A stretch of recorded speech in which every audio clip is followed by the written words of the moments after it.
People once believed that when a game fails, a crow carries their soul to the discount rack. But sometimes, a game so bad happens that a terrible sadness is carried with it, and the soul can't rest. Then sometimes, just sometimes, the crow can bring that soul back to put the wrong games right. Hello, Charkie. Hey, Cass. Welcome, one and all. Welcome to the Bad Game Hall of Fame. Welcome to The Crow, City of Angels. This is one of the bad ones. I've been told one of the big bad ones. It's bad enough that the AVGN saw fit to cover it back in the day. So yes, well, we're scratching this one off the list of games the AVGN has covered that we're doing a second take on, a second glance at, maybe being a bit more generous. You know, yeah, maybe. You know, so many of these quote-unquote bad games really aren't that bad after all, Well, right? You know what? Okay. We actually watched The Crow City of Angels last night. The movie, right? the movie film. The movie, yes. yeah. And someone asked, what do you think is worse, the movie or the game? And you said, from what I hear, it's probably a close race. But then we watched the movie, and you know what? It's not that bad. We'll get to more on that later. We'll certainly but share you know what? our Maybe, thoughts. But maybe that will reflect on the game. Maybe. We can hold out hope. We can pretend like there's a chance here. Yeah. You're not the one playing it. We can pretend. Now, we should mention that this episode, this premise, this subject, this game, we're playing this one because there's a new Crow movie coming out tomorrow. There's a reboot starring Pennywise the Clown and FKA Twigs and some other people. It looks really bad. I saw a trailer for it in the movie theater before another movie I was seeing, and I was cracking up watching this trailer, and then I watched some scenes online, and I cracked up even harder. So this is shaping up to be, oh boy howdy. So wait, is Bill Skarsgård playing the titular Crow? Yes. So did someone see him in it in clown makeup? They're like, that's it. Star. Get him before he has a chance to wash that grease paint off. They filmed it in an afternoon while his face was still made up. It saved on the production cost. It saved him an exorbitant fee on that. I'm sure we'll talk about that movie later too. But just to get this on track, this is a packed show tonight, by the way. Yeah. Not to stall it on any longer, but we have a fucking packed show tonight. This game was released February 26th, 1997, just 6 months after the movie had come out, so really fucking timely with that one. We are playing the PlayStation version of this game tonight, but there are versions for the Sega Saturn and Windows. This was developed by one Gray Matter and published by Acclaim Entertainment. We'll get into some of the history of The Crow, the franchise, as well as the developer Gray Matter Studios, and a game that this shares a lot in common with in terms of its DNA, a previous game by Gray Matter. But we'll get into that when we get into the history section. But before we get into the history section, there is another segment, there is another portion of the show that people eagerly anticipate, stream after stream, and, you know, we can't deny the people this. And that's why we're rebooting. This is our formal announcement. We are rebooting the Stream Snack segment right here, right now. Take it away, Charky. You know what? With that build-up, part of me thought you had gone to the video file and like edited me to have clown makeup or something. I should have done that. I was just gonna say that, you know, the reboot's very much the same as the original. All right. So tonight's stream snack, our drink, is C4 Ultimate Energy Roofless Raspberry, and this is WWE branded. Did you say roofless or ruthless? Ruthless. Ruthless No oppression roofs. era. No okay. roofs. Yes. So it says on here, then, now, forever, together. Never depart, together forever with you. It tastes. I was expecting a Rick Astley reference during the Stream Snack segment. It's a fresh Rick Astley reference too. It's not the one that everyone knows. Anyway, it tastes pretty good. This is actually a good raspberry flavor for an energy drink. And our stream snack. Now, people in the Discord were guessing what tonight's stream snack was going to be. Yeah, you hyped everyone this assumed, up. Yeah, everyone assumed it was going to be rocks. Yeah, you gotta check the Discord server, check the Sega channel, channel for that one. It's not rocks.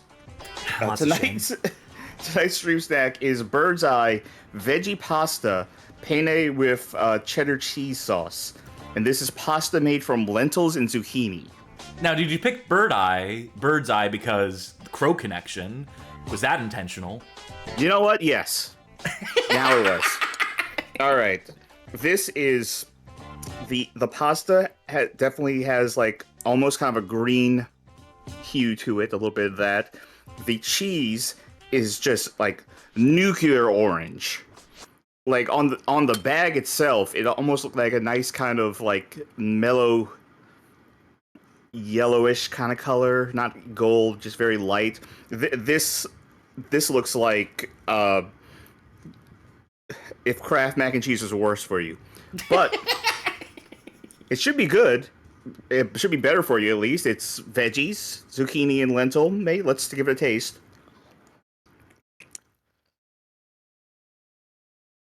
Oh no! Oh no! No, wrong. Did it wrong. I feel like the way to do this would have been to get it ordered from a restaurant as opposed to no, to get have a neutral kind of flavor for the I know it's made of zucchini and lentil, but maybe try to hide the flavor with the flavor of nothing a little bit. Let the cheese take over, but this tastes like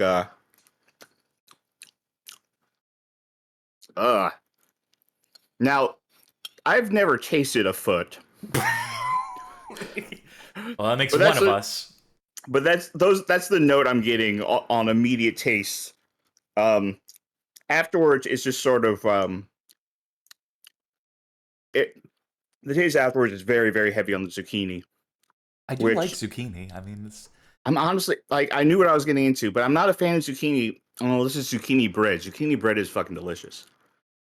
But zucchini by itself, not so much. I was kind of hoping the cheese would overpower it, or the flavor profile be a bit more neutral because they were going for pasta. But I'm going to try and eat this during our history segment, but I'm not going to like this. Best of luck to you. Unfortunate stream snack update this time around. I'll be. You know what? This is a public service. This segment is a public service, so you know what snacks to eat while you watch the stream. Because I expect you at home to also be trying out these stream snacks. No, absolutely. Just like that old Freezer Burns channel on YouTube. Yeah. Greg the Frozen Food Master, he's best bud to your taste buds. Speaking of best buds, we do have another segment before we get to the history segment. It's the fan art segment. Still no graphics, still no music, but we're getting dangerously close to the part where we do need to produce an actual graphic and intro for the fan art segment, because it's becoming more consistent now. So let's see some fan arts. Our first piece comes courtesy of Larry Mantic, K4 Boom in chat. This was drawn during the Beverly Hills Cop playthrough. This is Balin from the Wonderworld. His Wonderworld, I believe, Balin's Wonderworld. Because when we need to default to a voice, the Beverly Hills Cop game did not have voice acting. And so when we need to have like a default character voice, voice we have fallen back on. I had a voice for him. It was Squidward, and then you were like, "No, new voice now." I didn't want to hear that Squidward voice for a whole 2 hours. That was my. So we went with the Ed Gwynn Balin voice, and that inspired this piece. So be grateful that it inspired a piece of fan art. Yeah. And this was accompanied with the caption, just "Mission failed." So that is. It is always funny to see Balin. I think Balin is going to become something of like an unofficial mascot for this stupid show we do. Yeah, I mean, Yuji Naka's not going to be doing anything with them, so. Maybe we'll buy the rights out. Maybe he'll sell it to us for a song. We do have another piece of fan art as well. This one courtesy of Slime Generators was posted to the Discord earlier today. And this is a collage of sorts. This is a combination of different things. We obviously have our Your Winner trophy, and let's actually, I'm going to move their name tag out of the way so we can see just a little bit more of the details, so there's less obscuring it. Featuring Charky as Crow, the Crow. There's also featuring me, how I dressed in high school. You can get back to it. I mean, I feel like that's a timeless look, truly. And there is another comment attached to this one that I'm going to read that I don't think I was supposed to read. I don't think it was intended to be read, but I just had to. This is a comment from Slime Generator to accompany this piece. What's up, Bad Game Hall of Fame fam? I was just scrolling through Twitch and I found your channel, and wowzers bowsers! You they-thems are a laugh riot. Absolute knee slappers. When I'm not online, I'm busy at work drawing. I love drawing. Currently, I'm working on Pestilent Bodies, a horror comic in which an anthropomorphic weasel girl who looks like a mix of Minerva Mink and Maid Marian wakes up in a world where everyone has disappeared and the world is sullen. Anyways, I thought I would gift you guys with my artistic ability, because you guys definitely deserve the rapturous fan art. I produced this piece that you are free to use for any of your future streams. I drew Karki as the Crow, in homage of tonight's episode, The Crow, but you are free to replace that part with whatever you want after tonight's episode. In fact, you can use this to replace the current background image that you have in storage behind the front text when you're not playing a game, but when it's after the intro to the show, and at the end of the show as well. So, you know, that image there. Hashtag thank you BGHOF for all the fantastic streams, and to Charky and their co-host Kiskady. Adios! Now, I thank you for the art. Thank you for writing your message in the form of a 2000s email that like a 13-year-old would have sent to a webmaster that they were fond of. I think I wrote a message very similar to this to Maddox back in the day. That is also now the word count minimum for all fan art submissions. Yes, it's necessary. I also think they maybe buried the lead here a bit, and I just want to focus in on this you as the Crow. I kind of dig this. This is kind of adorable. I'm not joking. This is kind of how I dressed in high school. Well, God bless. And thank you again for the fan art and an accompanying message. And remember, folks, if you are interested in submitting fan art to the show, please submit it on our Discord server or on social media or wherever. Attach a message. We'll read that on the show, too. Oh, wait, no, Slime Drainer just said they forgot to shout out Iwata in the message. Well, that's a shame. Now I can't use in the background image in good conscience. I can't. Since you forgot to pay homage, pay tribute. Well, better luck next time.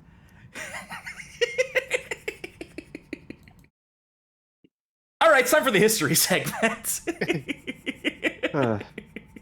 So this will be your chance to enjoy your meal as much as is possible. Okay, so first things first, the original The Crow was a comic book series. It was conceptualized and created by artist and writer James O'Barr. The series, which was originally created by O'Barr as a means of dealing with the real-life death of his fiancée Bethany at the hands of a drunk driver, was published by Caliber Comics in 1989. I believe in around February was the debut issue. It's a 4-issue series. It was simply titled The Crow. The issues were titled after the Horsemen of the Apocalypse, I think, or the Deadly Sins, or something. They're called Pain and Irony and Despair, and it's very edgy. This whole comic is very edgy, as many indie comics of this era were. It's so edgy it had to be drawn in black and white. It's okay. It's not my favorite comic that I've read, but it does tell the story of a character by the name of Eric. He's only given a surname in the movie adaptation, that name being Eric Draven, who's a rock musician who is resurrected from the dead to seek vengeance against the gang who murdered him and his fiancée, Shelley. So that's obviously the real life seeping in a little bit. And, if this comic helped James O'Barr to process his grief, then it's all the better for it. And people resonated with this comic. According to O'Barr's personal website, he had a section on it. It's up on archive.org now, but where he claimed that this comic had been translated into almost a dozen languages and had sold around 250,000 copies, which ain't bad for an independent comic. Wikipedia somehow takes 250,000 copies and writes that number as 750,000. So I don't know how they got that wrong. The plain text said $250,000, and they somehow subtracted $250,000 from $1 million. Anyway, when you have a successful comic book, you don't always get a movie adaptation, but in this case you did. This was the year before every comic book had a movie adaptation, so it was novel that they would try to develop one. And the process for that began with O'Barr pitching to major studios his idea for an adaptation of his comic to a movie. He gave up on this very quickly. After the first studio he pitched to, one of the studios he pitched to, their vision for the film was a little different from his. Their vision for the film was a musical with Michael Jackson as the lead. So just imagine, just take a second to savor that thought in your mind of what a fucking Crow movie starring Michael Jackson would have looked like and sounded like. So, unfortunately, that didn't come to pass. But around the time that the comic book had been published, there was a novelist and screenwriter by the name of John Shirley who was pitching his own comic concept called Angry Angel to Caliber Press, the publishers of the original The Crow comic, and they turned it down due to the fact that, like, hey, we have this comic called The Crow, maybe you've heard of it, sold 250,000 copies. So this inspires Shirley to seek the comic out, to abandon his Angry Angel concept, and to instead try to get this comic, to get O'Barr's comic adapted into a film. O'Barr was more receptive to Shirley's pitch for what that would look like. I assume it did not involve Michael Jackson or musical numbers. And he agreed to workshop the film with him, and they also got a producer, Jeff Most, on the project as well. And they sort of all worked together and traded duties when it came to, like, adapting the script and tweaking elements of the comic to fit the movie and so on and so forth. As well as that, one of Jeff Most's most important contributions was hiring the Australian director Alex Proyas. Jeff Most had really wanted a commercial actor, or a commercial director or music video director to direct the Crow movie. That's the kind of vibe they thought the movie should take on. He comes across Alex Proyas and hires him for the gig, and he does some quite good direction in this movie. I don't know if you know this or not, but this movie is kind of pretty good, as it turns out. We'll get into some of the unfortunate circumstances behind it, obviously, as it's integral to the story being told here. But with Alex Proyas on board, Paramount Pictures picks up the distribution rights for the movie, slots it for an August 1993 release date. They have to cast it still. Original actors being thought of for the role include River Phoenix and Christian Slater to play the role of Eric Draven. Someone at some point fortuitously suggests one Brandon Lee, but O'Barr, the original artist and writer, was unconvinced, fearing that he wouldn't be suited for the material. But Brendan Lee apparently really wanted this role. He made, like, personal appeals. He dropped 20 pounds so he could, like, be in a sort of slimmer shape. And when he gets brought onto the project, he eventually, like, starts working, like, really close with the production team. He choreographs his action sequences alongside legendary choreographer, stuntman, technical advisor Jeff Amata, who would just coincidentally go on to provide motion capture for the Bourne Conspiracy video game, because he had fight choreographed the Bourne movie franchise in part. Look that guy up. He's incredible. And of course, Brendan Lee goes on to perform most of his own stunts. Unfortunately, this means that during filming, Brendan Lee was fatally wounded by a defective blank round fired by a prop gun during filming of one of the scenes. He had finished most of the movie, so the remaining scenes that needed to be shot were completed through script rewrites, so they could sort of, like, get his character out of those scenes unless it was strictly necessary. They got one of the stunt doubles for Brendan Lee, whose name is Chad Stileski, who actually goes on to become the director of the John Wick franchise. And they would sort of, like, have him do the actions, and they would digitally superimpose Brendan Lee's face onto him in an early example of that sort of mapping faces onto a different actor, which has, led to a lot of bullshit nowadays, a lot of dog shit special effects. I think of that Rogue One and Grand Moff Tarkin, and ugh. Anyway, because of Brendan Lee's death, Paramount Pictures opted out of distributing the film. They're like, well, we don't want to fucking touch this. And Miramax Films swoops in, picks up the rights. Obviously, the release is delayed to May 13th, 1994. But when it does come out, it grosses $94 million against a $23 million budget. quickly gains a cult following, and inspires a gimmick change for the man called Sting, a professional wrestler. Goes on, that's probably one of its most lasting contributions to culture, if you happen to be a WCW or just a wrestling fan from the mid to late 90s era. And of course, with the success of the movie comes a whole bunch of garbage fucking sequels. Okay, this brings us to The Crow, City of Angels. In my notes here, I have written down that after the success of the first film, producers Edward R. Pressman and Miramax Pictures saw the franchise potential of The Crow and tasked total fucking hack David S. Goyer with writing a sequel featuring a new protagonist. I say David S. Goyer is a fucking hack because he wrote the script for Man of Steel and Batman v Superman: Dawn of Justice and a whole bunch of other dog shit. I think he has a few good movies too, but let's ignore those in favor of recency bias. The man selected to fill the shoes of Brendan Lee is Swiss actor Vincent Perez. He stars as the new Crow in a plot centered around avenging the death of his son at the hands of a drug-peddling cult. You can spot some other recognizable actors putting in some of the hammiest performances ever captured on screen. You got Mia Kirshner, you got Richard Brooks, who I know as Paul Robinette from Law & Order from the first 2 seasons.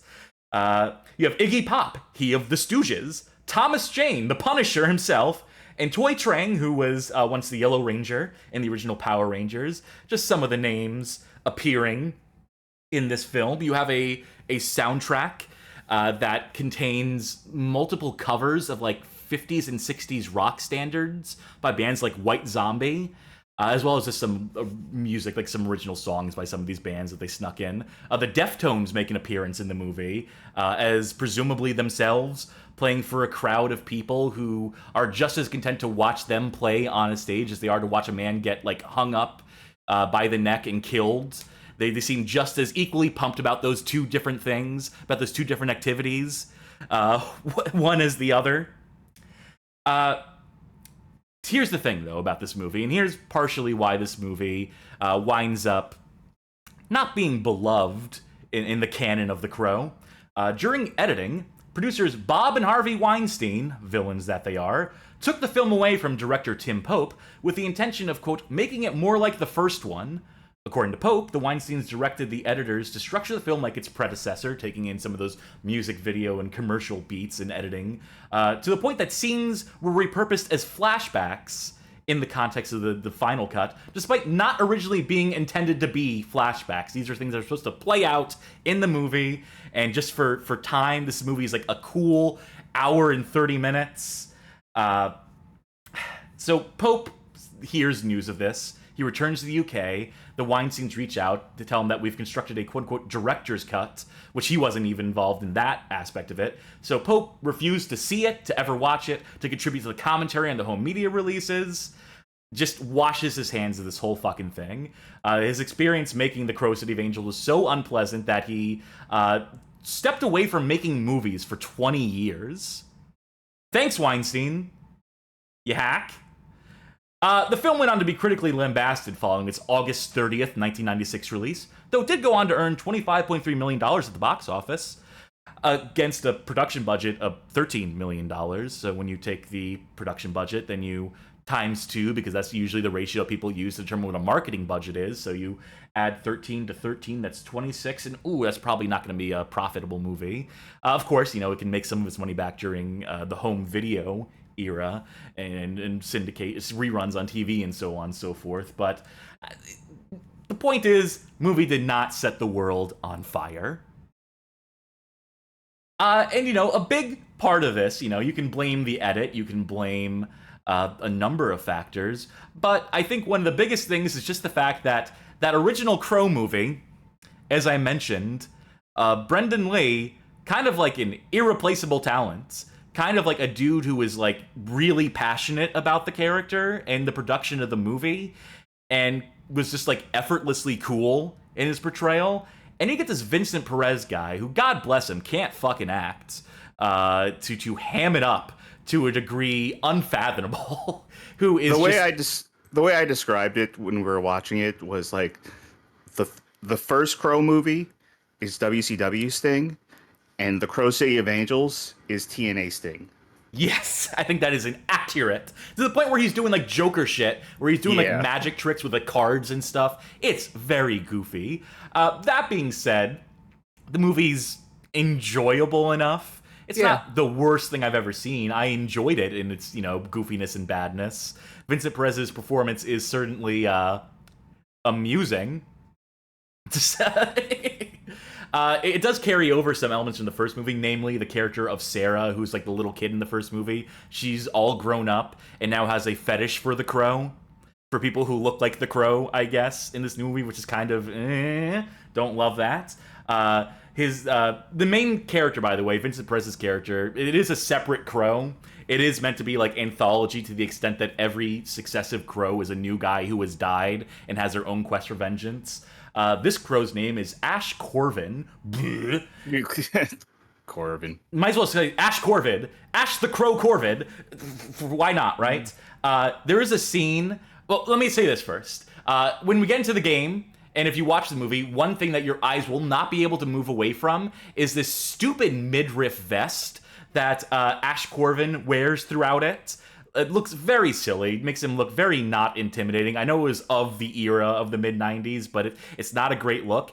And there's a scene where he's hanging out with his son, Danny, his like 8-year-old son, and his son is wearing a vest that looks like almost exactly like the one in the game. So when I first saw the kid wearing the vest, my thought was, oh my god, does he wear the vest because it's his dead kid's vest, and he puts it on, and that's why it doesn't fit him properly, because it's a kid's vest, an adult man's body? It's not meant to be the same vest, but the fact that I even had to think about that, it speaks to some sloppy production, speaks to some... There are bits in this movie that, like, the way they're filmed has made it confusing for people. Like, I had to explain while we were watching it that when he pulls out a coin at one point, it's like a callback to the whole magician thing. He's pulling a coin out of like Iggy Pop's ear, like look what I found, and like people watching it like didn't make the connection that there's supposed to be a magic trick because you don't see his hand go for his ear. Because he's not established as a fucking magician, because they have exactly 10 seconds of flashback footage that was meant to be in the movie, that was meant to actually like set up and contextualize these things. Yeah. And they just like axe that to the point where it's like, oh, he's supposed to be a magician, I guess? Anyway, we'll talk even more about the movie as we play the game, as I'm sure we'll run out of stuff. But, point is, not a great movie, but it was the 90s. Which means you've got to have a video game tie-in. It's just obligatory. Which brings us to the subject of one Gray Matter Enterprises, which was originally founded as Chris Gray Enterprises, founded by one Chris Gray, believe it or not, who lived in Oakville, Ontario, Canada. He founded the studio in 1985, and when it first started, it was basically a one-man operation, a brand that he could put to his games that were intended for home computers in the NES. You may have heard of Infiltrator, was a home computer game that made its way to NES that was kind of interesting at the very least. He also did Captain America, or did I mean Captain Planet in the Planeteers? Sorry. He did that Captain Planet game for the NES, which is not great. But in 1988, the studio was rechristened as Gray Matter, begins to develop games on a grander scale at a more rapid pace. At the company's peak in 1995, they had approximately 75 employees, which is a big step up from just having one. Gray ultimately had to wind down the company in 1997 due to a lack of funding. He founded a new studio called Enter Interactive, whose purported goal was, quote, to move into the business of creating revenue-generating websites.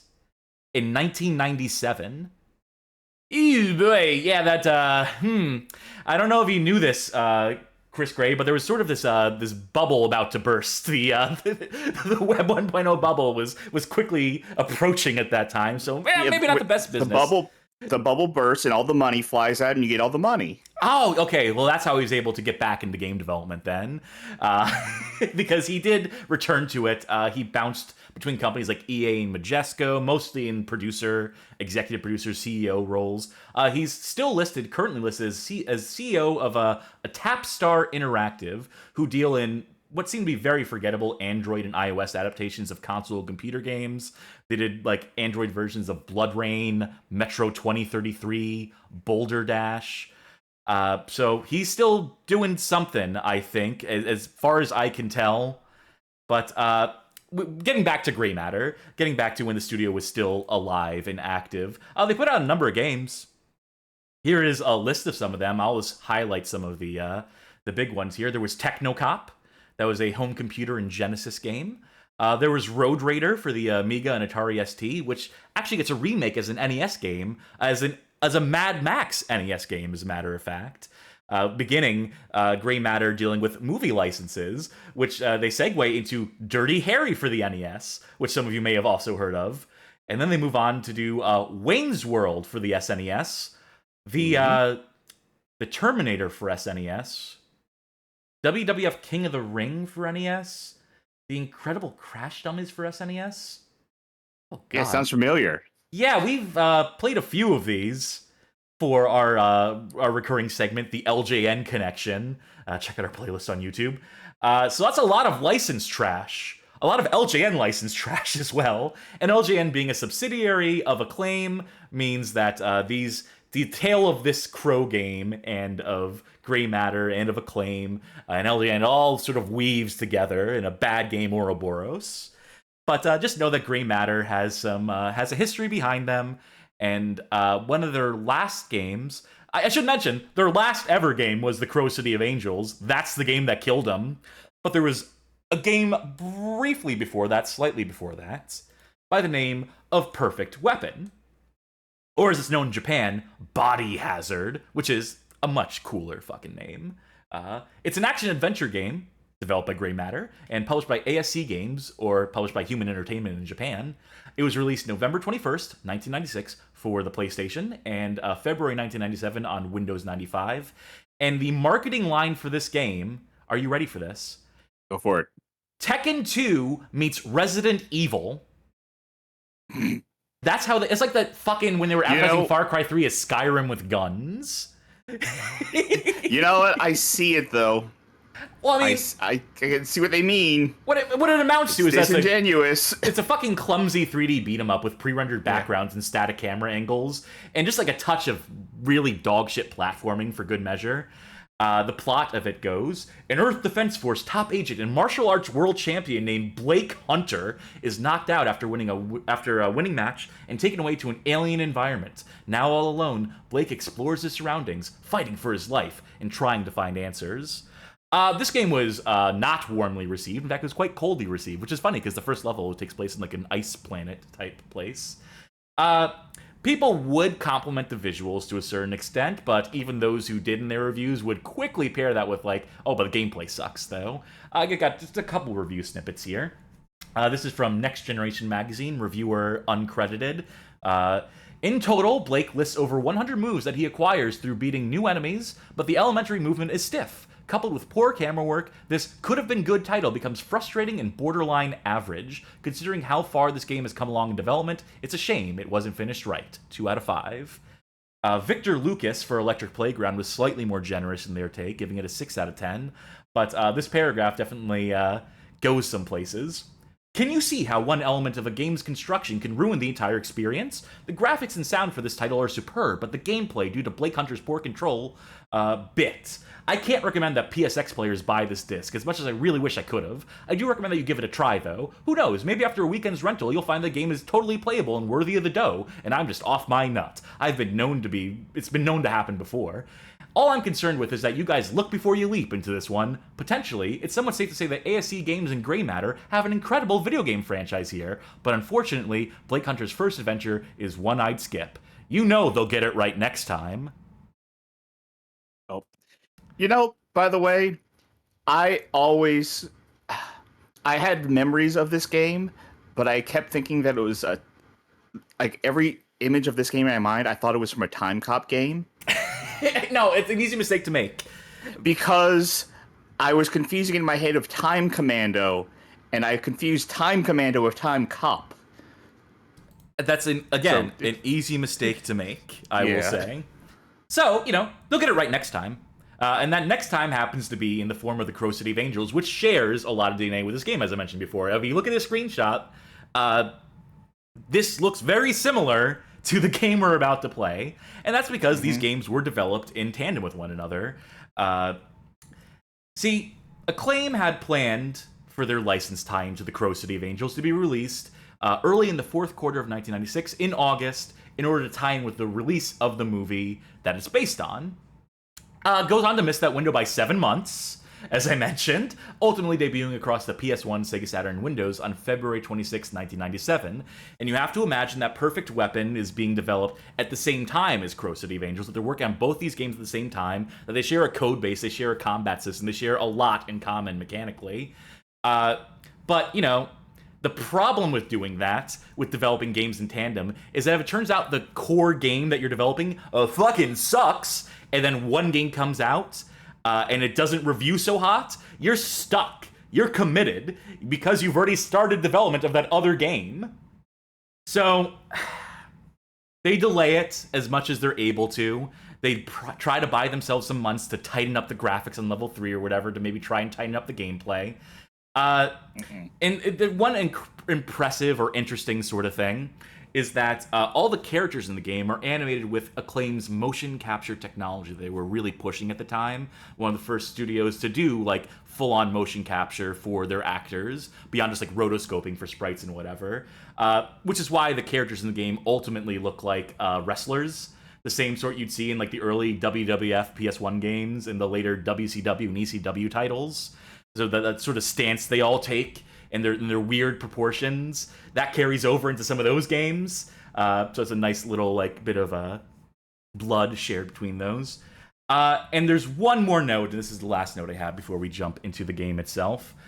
This is some apocrypha, I believe. This is a rumor. This is something that you brought up to me and that I've seen on other places. The game supposedly contains a tribute to Brendan Lee.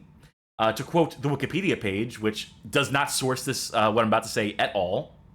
If the player beats the game in under 50 minutes and presses the triangle button on the credit screen, a crow will fly towards the screen and then morph into a picture of Brendan Lee.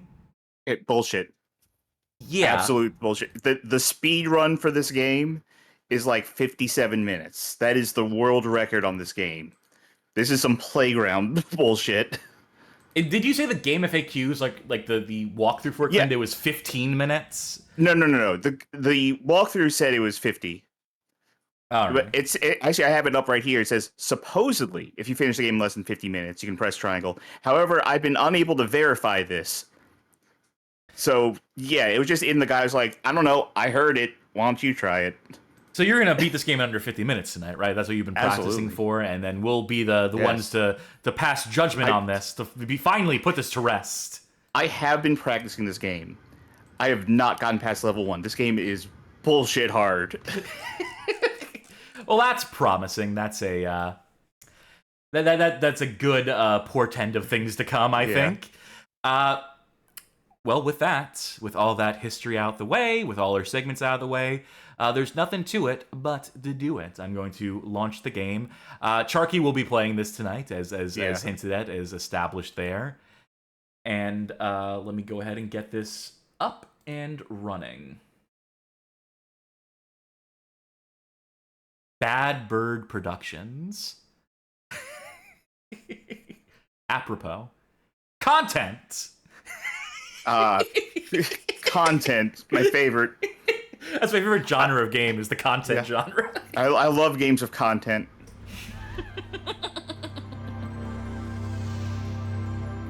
Oh, Acclaim. Gone too late. Hey, little buddy. Oh, he has an idea. Oh, we're going to be seeing a lot of backflips. Don't you worry. Magic Meow says that's content, like comfortable and satisfied. And in case you bought this game without seeing the movie,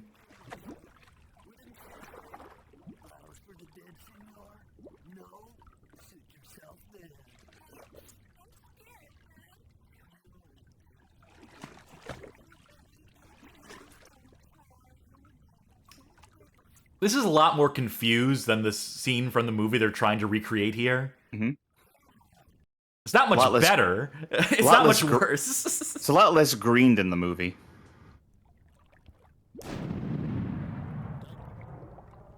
Dump him. Oh no, not Judah.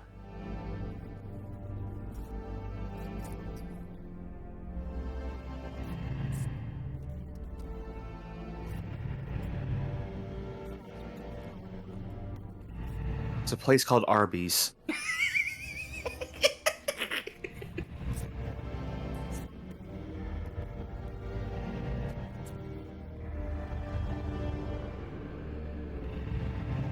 Ah, stretch. Big yawn. So I said I've been practicing this game. I have not been seeing any of the cutscenes for this game, though. I have purposely skipped them so I can go into this fresh. Very good. I appreciate right. your dedication to bits. So what I'm going to do is I'm going to put it on easy. Yeah, I'm allowing for this. Charky asked me if they could do this for the stream, and I said, yeah, sure. Honestly, there's no shame in playing a game on easy, but it's like in this case, I fucking hate this. Wait, before you hit start, let's see a demo. Uh-huh. Well, okay, if I hit demo, we're just gonna see the start of the game. Okay, no, I was gonna say that if you go through the demo, it does play the first level, then it ends shortly, and if you hit demo again, it loads a different scene that plays out, brings you back to the menu, and then if you hit it again, you get a different scene, and then it forces the credits to play. Weirdly enough, if you sit through 3 different demos, and then it just loops that. It was just a weird thing I noticed when I was also testing the game to make sure that the volume levels and stuff were. But anyway. Alright, yeah, let's get right into it. Start game. Also, I'm just gonna say, no saving in this game. Continue is just a password. So, no memory card required. Very good. And how often do they give you passwords? We'll see.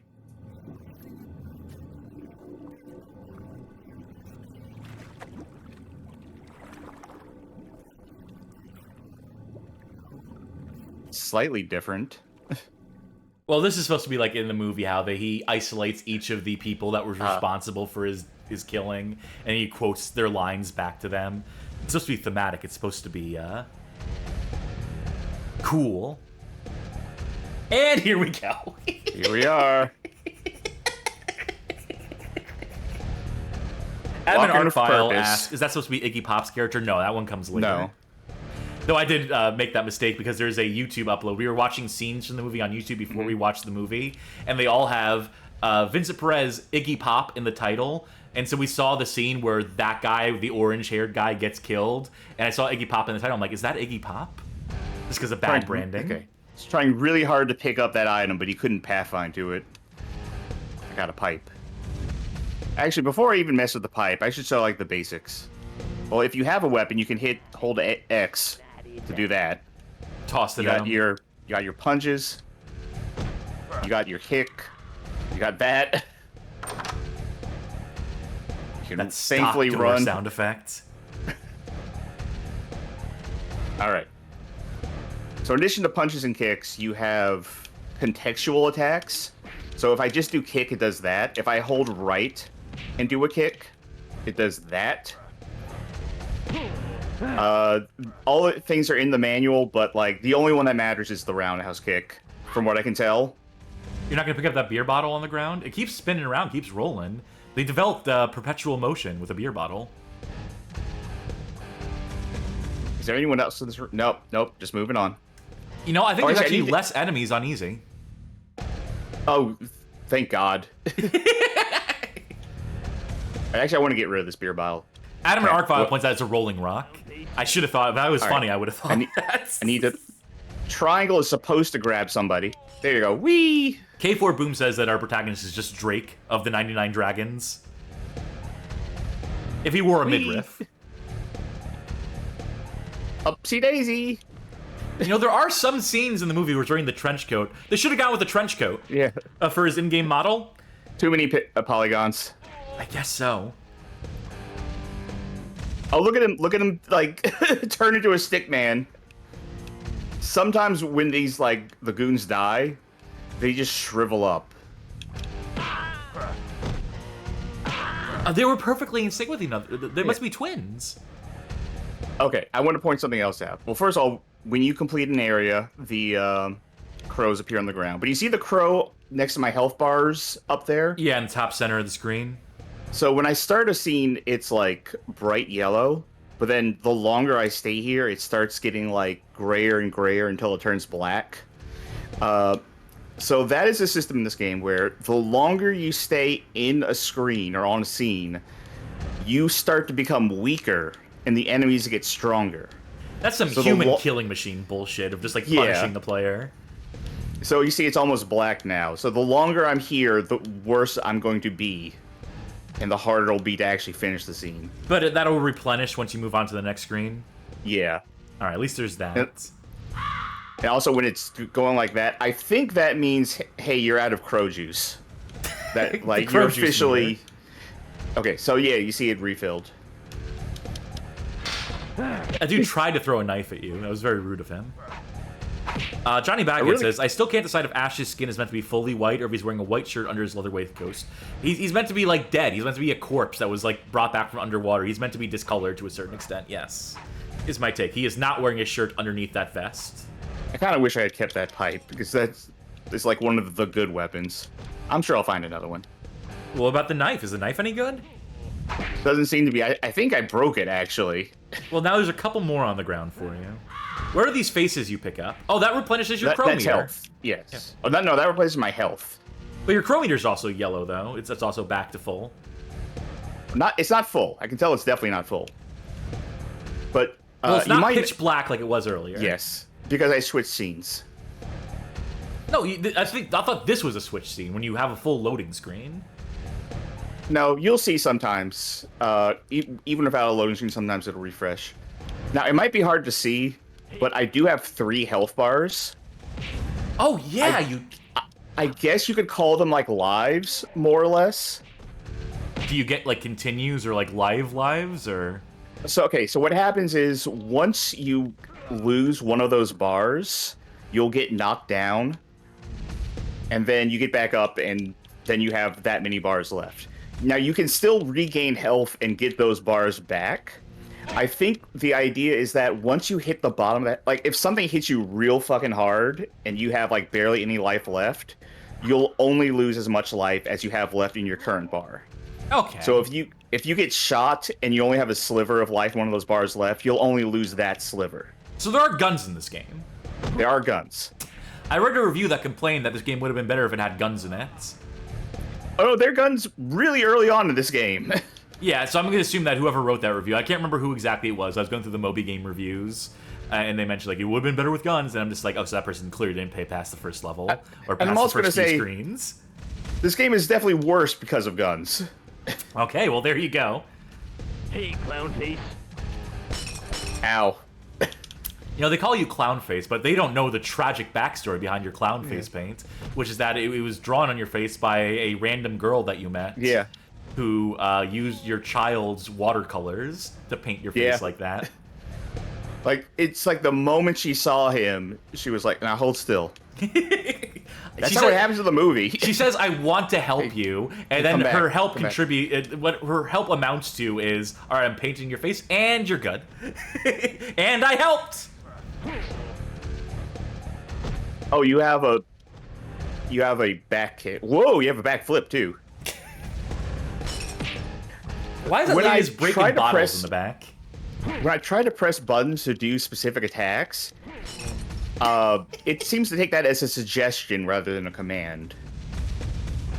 Well, you know, the crow's his own independent entity. You're just along for the ride. Yeah.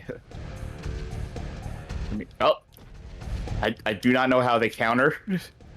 Oh, here she comes from out behind the bar. She ran out of bottles to break against the bar. Yeah.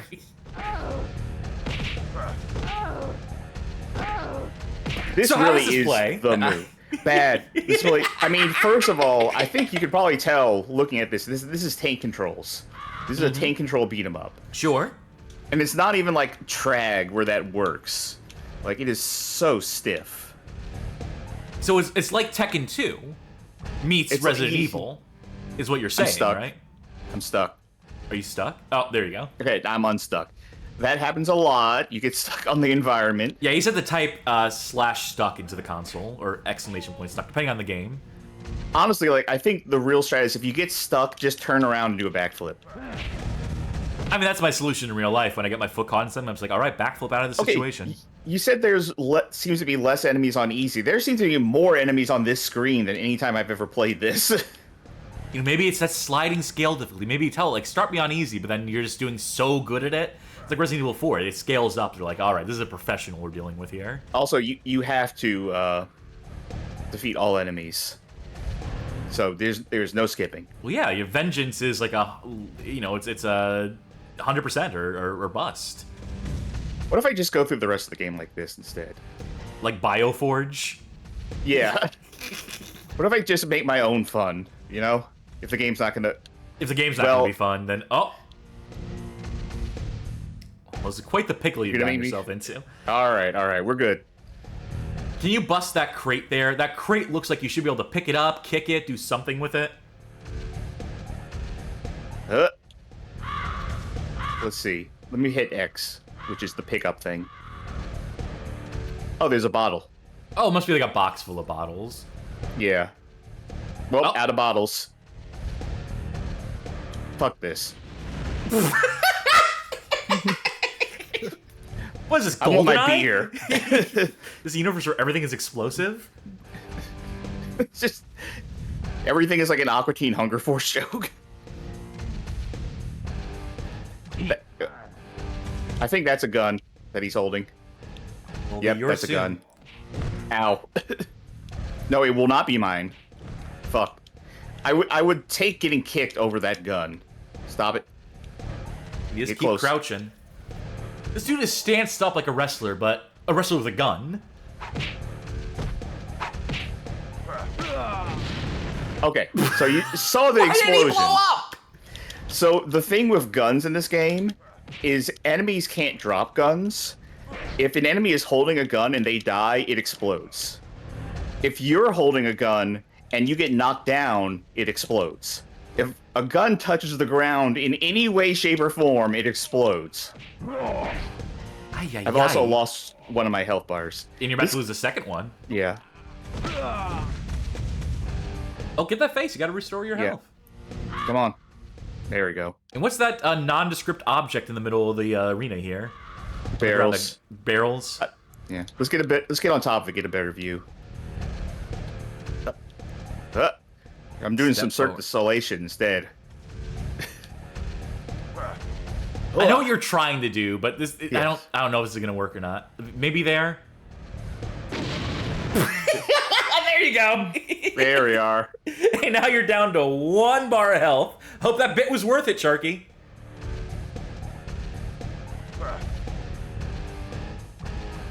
Not quite. Close, but no cigar.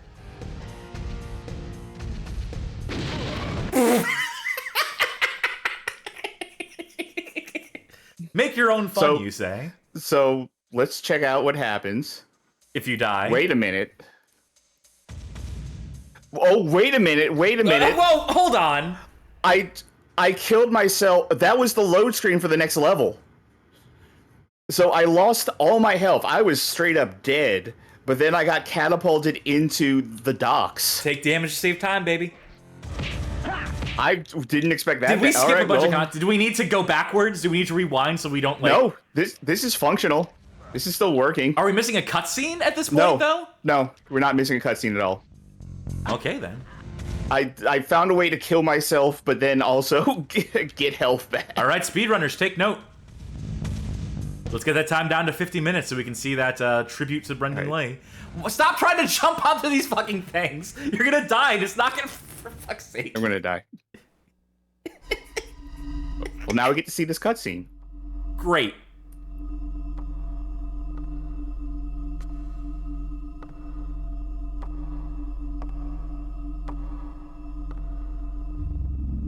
I'm sorry, Dad. Now we can never be together. You must remain here forever. Well, if we remain here forever, won't we be with the kid?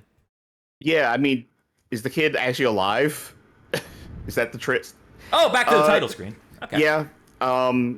So I did not get to the first password. So No, don't do that. Go back. Don't do that? Don't do that. I'm gonna give myself a fighting chance here. It didn't give me a password. So how do you know what the password is? But there are passwords. Game facts. But how did whoever wrote it for GameFAQs get the passwords? Oh, I don't fucking know. I have no clue how they figured that out, but they did. So there are passwords for, like, the scene transitions that aren't the end of the levels. So the reason I wanted to do that was because it gives me all my life back. So I have 3 bars instead of just the 1. Okay. Like, I'm going to take advantage of that if we get to... Goodbye. I'm going to take advantage of that if we get to places where I can. Love these wide open spaces. It's really good that they pulled the camera all the way out to make Ash as small as possible on the screen. Oh, you never get a good look at Ash in gameplay. I got, like, one decent one for the thumbnail, which I made in advance.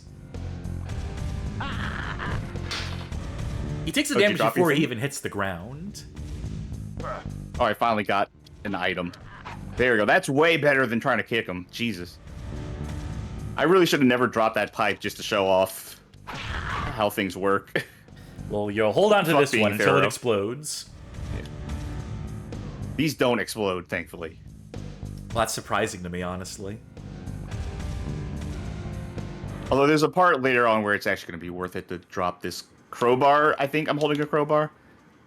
Who's to say? Eat steel. Eat steel! They're holding onto a baseball bat. I have a theory why that guy says eat steel, but we'll get to that. Adam and Arcfile says crow dash bar. Oh, yeah. No, I'm picking it up now.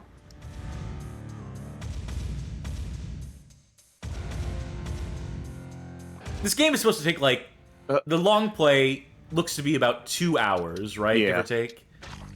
The speed run is an hour, but we're not doing a speed run. No. Tell me, is this a professional play? Considering the command for a roundhouse kick is just right or left and the attack, it should not be this hard. I'm I amazed could they be didn't doing just do, anything like... right now. I'm amazed I they could be didn't do doing full-on anything right fighting now. game inputs like they did in, like, some of the early WWF games. That Acclaim wasn't like, all right, we're gonna have you, like, do these elaborate button strings, do, I was like, about to basic say, though, moves. That, like, I could be doing any animation from this distance and you wouldn't have no idea. You couldn't tell one from the other, yeah. Yeah.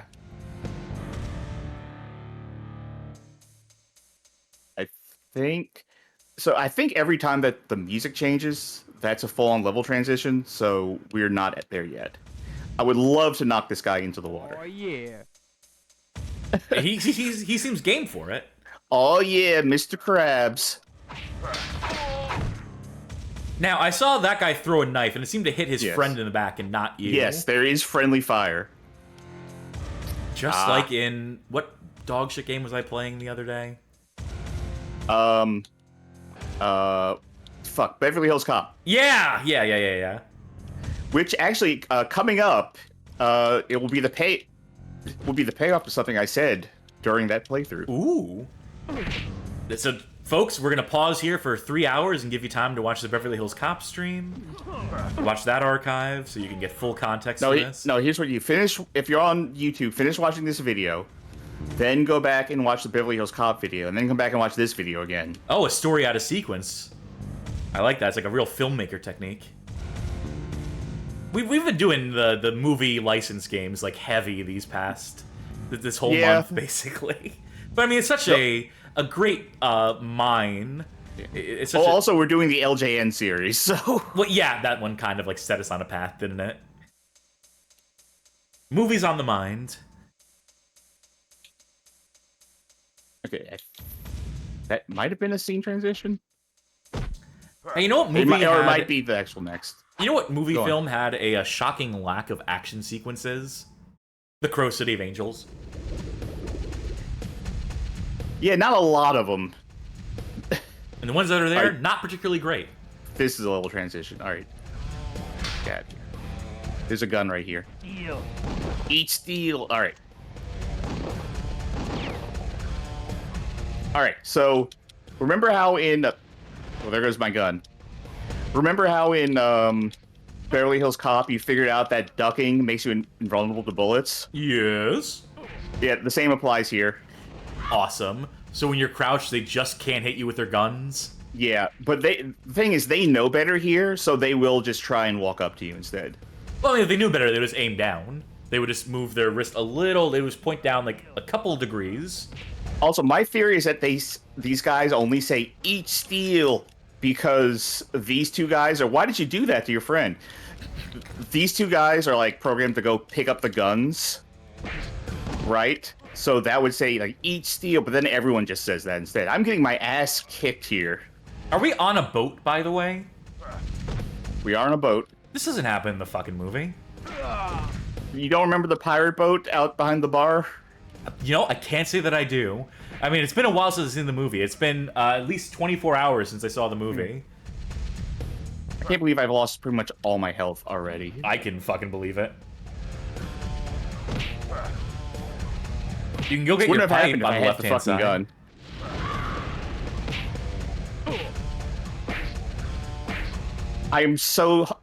I am just trying to do the roundhouse kick. It is a 2-button input.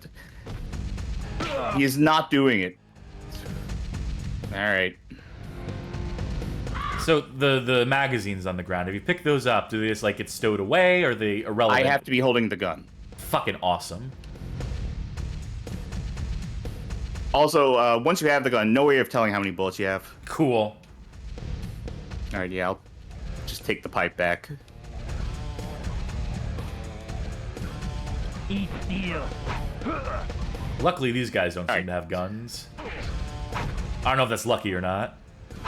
I mean, that's good for me. It makes it easier to kill them.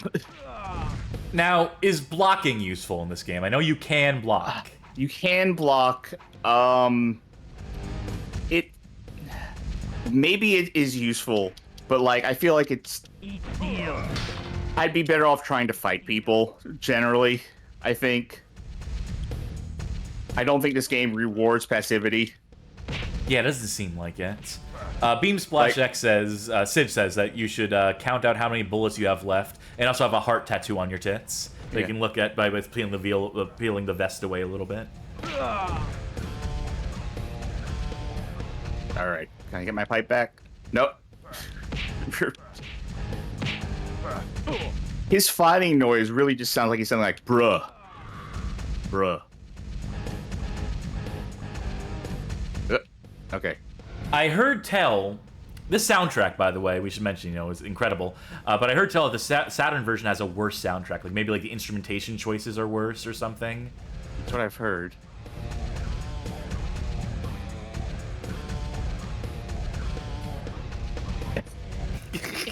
If you do that right, then you can get blown up into this next scene, and like the dying animation is stored until like this loads in. He's just standing up, and then he just. Well, we had dies. that earlier. We had that when you Yeah. you accidentally did it earlier. You're showing that it could be done there. That's where you discovered that thing exists. It was. Well, I didn't know that from earlier. Oh fuck! I didn't know that you could go into like a full-on. I didn't know that you could be dead, like all your health gone, and get another warped. health bar. Yeah.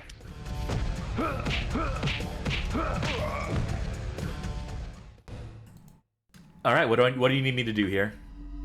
Either we started the boat again with full life, or we try to do this with one health bar.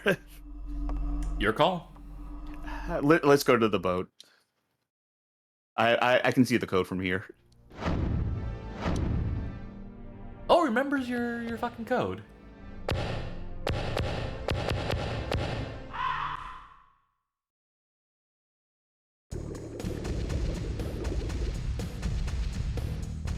I'm Headful is wondering, since they didn't see the movie, why is he beating up these guys? I don't know. Oh, you're stealth mode right now. Quickly, before they catch on.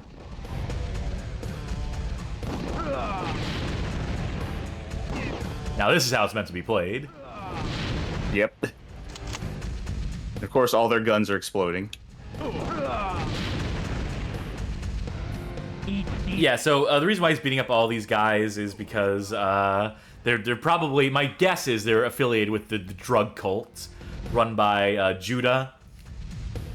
Run by, what's his fucking name? I mentioned that he was one of the best ADAs from Law and Order. Paul Robinette. No, that's his character name from Law and Order. Richard Brooks. Whose mission it seems to be, he's like a Satanist.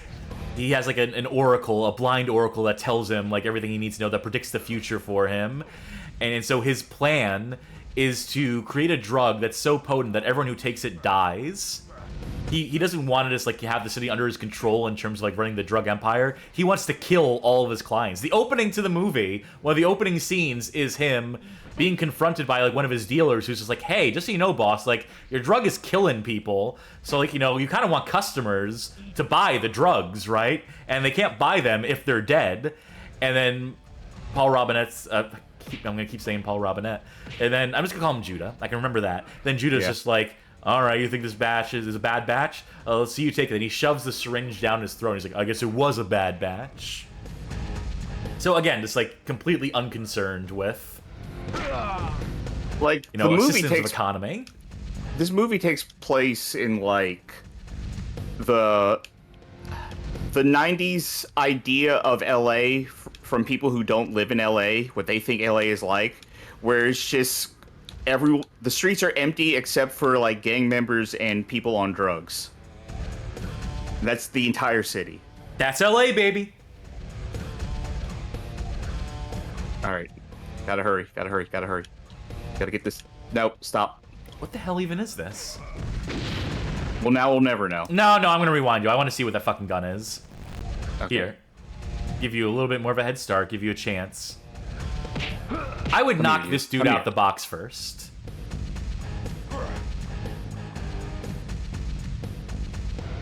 Yep.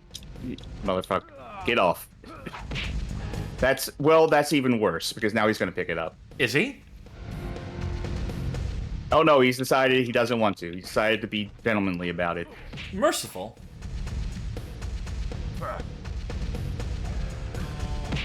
Please. I'm stuck on this thing.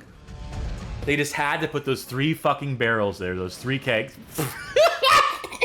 It's a handheld missile launcher. And there it is, and I'm dead. Could you just go ahead and rewind me? Yeah, of course I'm going to rewind you. Might be all the way to before this fight started. There we go. I'm going to save states here. We're going to use save states. Okay. Hey, Charky, this game doesn't seem very good. No. I'm glad I pawned this one off on you.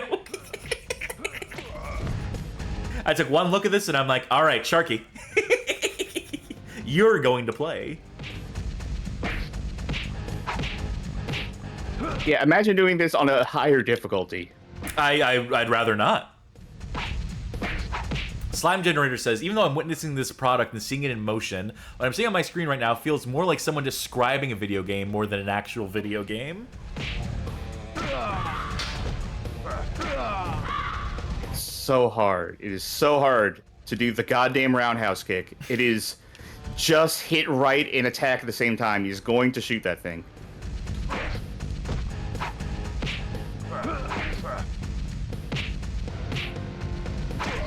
I don't. You didn't lose that much health on that. No, I lost a full bar. No, you didn't have 3 bars. You had 2 bars. Yeah, I had 2 bars, and then I lost the full bar, and then I picked up a thing like right as I stood up. Well, you know what? All's well that ends well. The geometry is so bad. Yeah, there's a lot of just like holes. I noticed in the character model too that there are just holes in the character model at certain angles. Well, I mean, in terms of like trying to walk from place to place, there's so many like invisible walls stopping you. Oh, right, I have to. There we go. Not David Cage says, or no David Cage says, please play the arcade game Avengers, another terrible game like this. I'll look into it. Not like Captain America in the Avengers, right? No, I don't think so.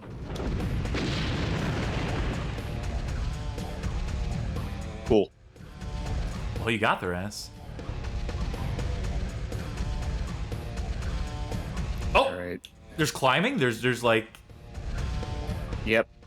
It's amazing he's doing that with a gun in his hand. Nope. Yeah, guess the perspective. What?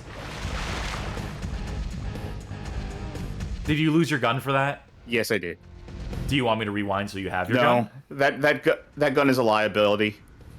I mean, it's a missile launcher. If I shoot someone who's close to me, I die. Oh, I see what they're trying to... Oh, no. Oh, hey, guess how I get out of this situation? No is how I get out of that situation. This is... Cass, I almost told you, like, there are several days leading up to the stream where I almost messaged you and told you, we're not doing this game. You can't make me do this. This is as far as I have ever gotten right here. It's all We have unforeseen to find territory the at this answer point, by huh? ourselves. Because I keep coming here with this one life, and folks, I'm gonna be straight with you, folks at home. If it gets to a certain point, I am turning on the infinite life code. Yeah, we're not too proud to do that. Yeah, that's fine. That point might not be that far in the future. We'll see. Okay, so first of all, Magic Meow's regime to say something nice. Deal. It has some fun codes in this game, which maybe we'll see later. That's valid. That's legitimate. And then I'm going to read Video Game King's comment. The problems are ones of execution, not of premise. People have been approaching Resident Evil as an action game since the first entry. And Onimusha would go a step further in asking to navigate close combat encounters against multiple foes. Fixed perspective action absolutely can be done. Sure, that's not the premise, though. I mean, that's like the genre. Magic Meow saying this game predates Resident Evil. No, it doesn't. You notice how I'm not doing roundhouse kicks. Yeah, you give it I'm up going on to that. say Fully this. aware of what No, I'm doing. I'm going to say this Keep me every safe. time. I am always trying to do a roundhouse kick. It is just press right and hit the kick button, or press left and hit the kick button at the same time. That's all it is. It is not doing anything. Magic Meow saying, "Oh, I thought it did it. It was contemporaneous at the very least. Contemporaneous, yes, but remember they were marketing Dead. Perfect Weapon as Resident Evil meets Tekken 2. Do you think you can salvage it from here? Deal. I'll take that as a no. Try the further back than that, because I'm not doing anything. I need to be better about the save Yeah. states that I'm giving you. Okay. And that's on me. Here. Deal. The best thing I think I can do is have my back against the wall so they can't gang up on me. That's still an issue, but like I think the real strategy is get two of them in front of me and then keep doing roundhouse kicks. I mean, it's working. If the roundhouse kicks ever go through. By the way, drink Please. up. I'm drinking up. Yeah, not possible at the moment.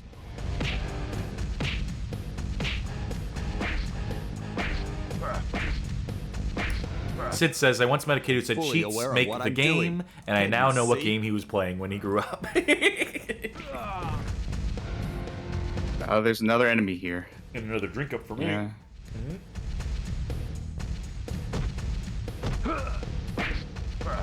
Deal. Wow, this game's fucking relentless, huh? Yeah. Not letting me do the roundhouse kick. That would be super helpful right here. Dead.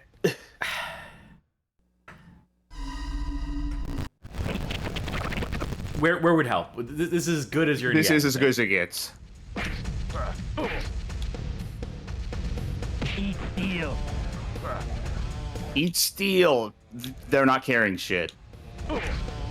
They're thinking about it. They're trying to positively visualize one. It's, beige overall people only know how to say eat steel.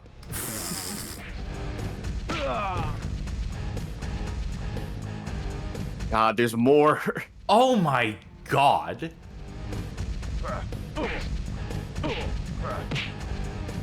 Did anyone playtest this? Did no one say, like, Alright, it's a little hard. I don't know. We're playing this on easy, and it seems a little tough. You're tossing a few too many enemies at us here. A little pep in your step, Ash. There you go. Oh. No. Up. Here. There we go.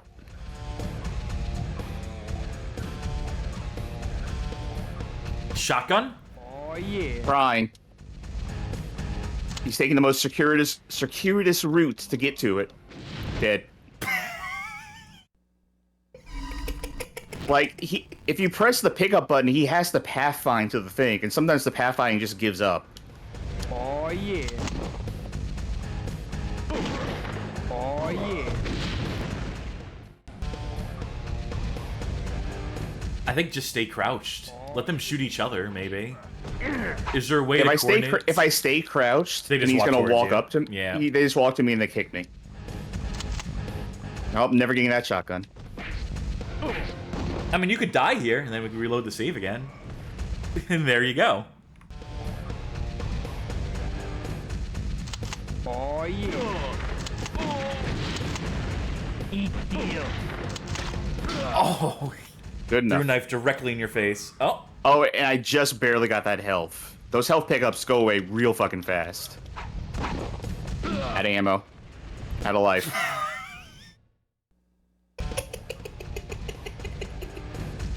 Oh yeah. Oh yeah. Please, health.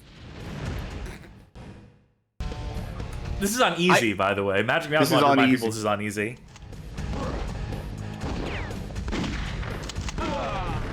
Two for one deal. Yeah, pick up that health, please. Other health, please. Don't go away. Tank controls, not always the best choice. Sometimes they Never are. the best choice. Well, I don't hate tank controls, but in a game like this, a reactive beat 'em up, a 3D beat 'em up where enemies can approach you from any angle at any time. Oh yeah. Please pathfind to the gun. Charky, I'm authorizing the use of invincibility. We would have to start the boat section over. You'd have to start the entire boat section over. Yeah. Which, I mean, it's either that or we never get past the screen, I think. Oh, this gun doesn't even start with ammo. You have to collect the ammo for it to even be. Yeah. The pistol starts with ammo. This shotgun doesn't. Also, I know this shotgun's out now, so... Well, good thing it's an explosive shotgun. Yeah. Dragon's breath rounds, clearly.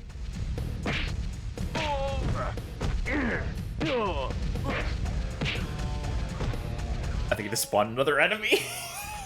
Eat steel. Of course it is. Oh, this level has a boss, too. We're not even that far yet. This game goes on forever, too. These levels are... Yes, yes. Again, several times over the course of the past week. I'm yeah. rewinding because I think you got really close there. I think if you block this attack... Steel. Can you block It's a throw it's in a this? grab.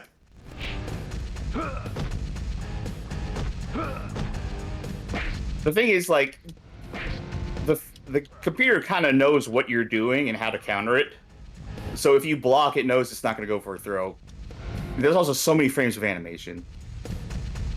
But there were a lot of times this week where I was going to, like, tell you, like, hey, fuck this plan. We're not doing this game. But we're doing it. Here I'm we are. professional.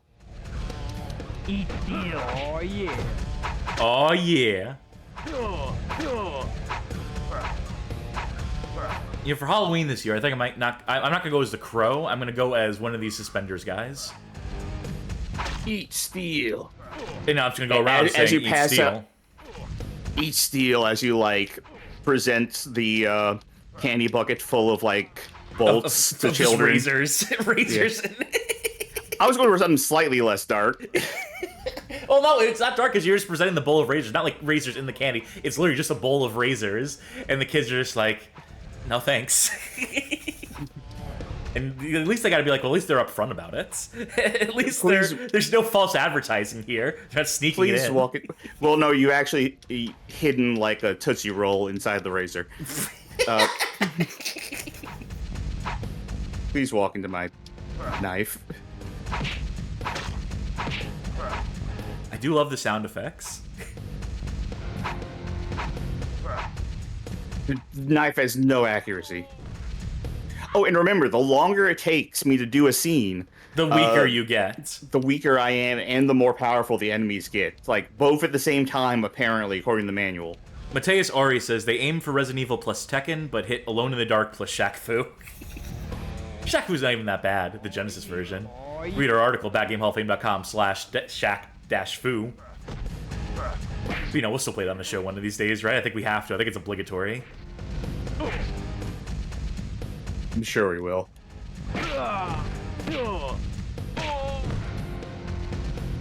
Health, please. Okay. Lord have mercy. Magic Meows asks, will you play that Shaq Fu they crowdfunded? Unfortunately, that game is way worse than Shaq Fu 1 ever was.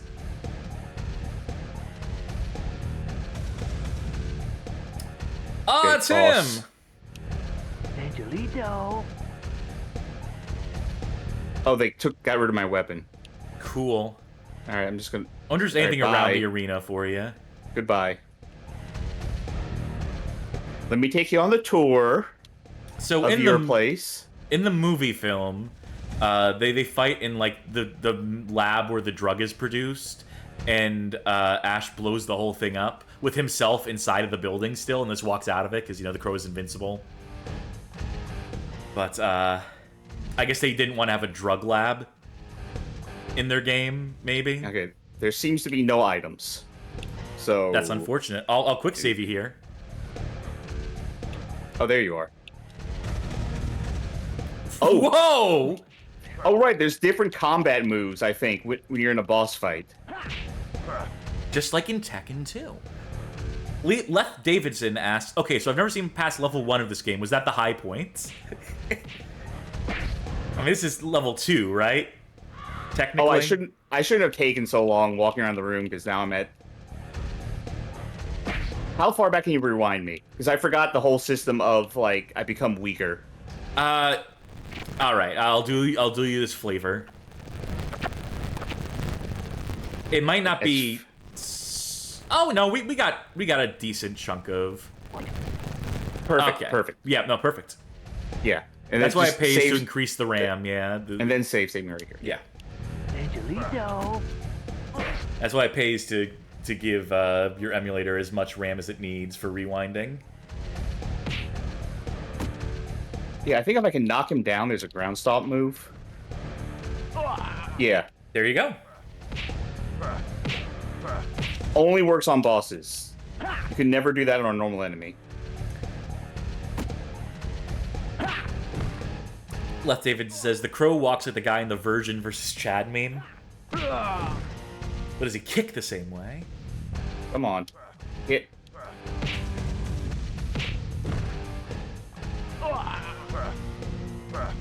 By Jove, I think you got it.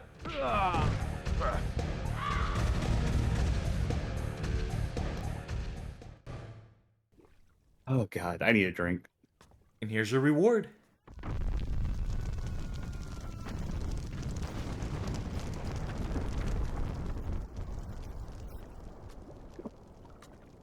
See, that's supposed to be Ash saying the line that got said to him when he got killed. And now he's saying it when he's killing this Fully guy. aware of what I'm doing. Can't you see? Level 1 complete.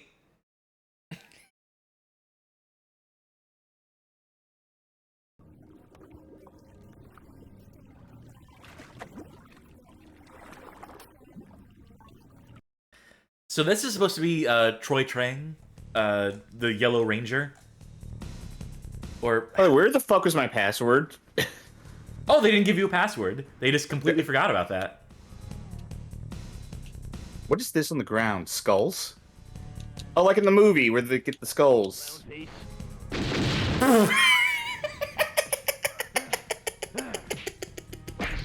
Are you down to 2 bars of health already because of that? I think I might have started with 2 bars of health. Oh, good. Okay, now I have 1 bar of health. Easy. Easy difficulty. I can't help but notice the fact that they don't give you the password, like you mentioned. Oh, come on. Also, later in the game, those guys are just off screen doing that. Invincibility code.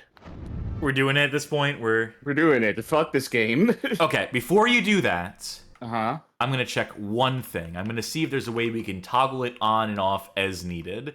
If there is like a cheat file for this. Hold on, let's check Sony PlayStation. The Crow, City of Anglaise. Would it not be under Crow, comma, the? Or is it going to be under the Crow? We'll find out. I think it's going to be under Fuck. Crow, comma, the. Well, all the way back up then. Crow. There Game we go. Shark codes. Infinite health. Giraffe mode. Okay. I'm going to turn this on and off. Start from the boat. Don't Okay. enter the invincibility code. Oh, We'll no, see we're if not this starting from the works. boat. I mean, wherever it is. The tomb? Yes. Wait, I'm in the wrong. Here we go. People want to see giraffe mode. We will show off giraffe mode later, skaters. Yeah. All right, let's see if the invincibility works. You have it bound to a button or something, or? No, I'm gonna have to go into that menu to turn it on and Okay. off. But it's better than just being invincible all the time and not being able to like even have a chance at. Catch. Good start. What if I you definitely want never these get hit? It definitely want these off the play field. Good dodge there. What if I never get hit again and we never get to find out if the code worked? Never mind. Code works. All right, very good.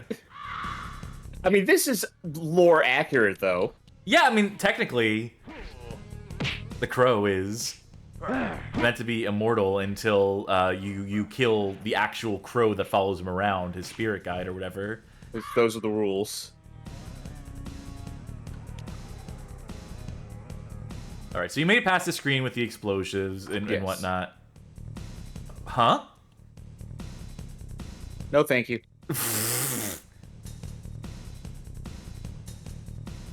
No, I guess I have to go that way. I could get invisible wall. Okay.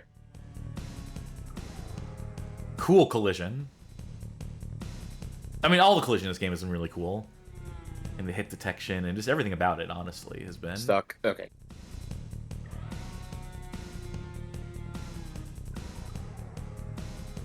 Okay, I'm going to make you try. Is there just a button I can press to... Well, I'll tell you what, I'm going to quick save here. Yeah, thank you. Are these all Molotovs? That guy has dynamite strapped to him. That's not in the movie. They felt it was necessary to include suicide bombers in this game. The only reason I'm upset is that's another one-hit kill enemy to add to this fucking thing.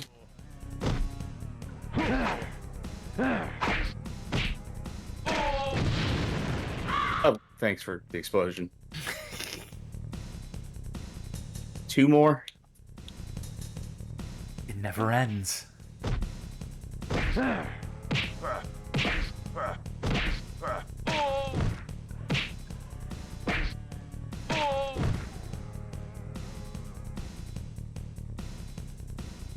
This game is, I just gotta say that, you know, watching you play this, seeing how far you've come, seeing how bullshit the game has been, and will presumably On continue easy. to be, on easy mode, that it is no small wonder that this game did not review particularly well.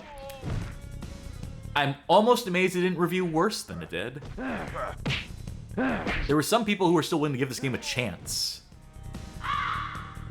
From what I recall looking at the reviews. I don't know. Okay, I guess that's good That's for the... it. I'm gonna quick save you again. Okay. Oh, please. you're not gonna use that shotgun? Just pick. He is trying to pathfind to it so hard. I think you're shooting left. Yeah. You could rewind me, please. Oh, I'll reload you. Okay, thank you. All right, now get the gun.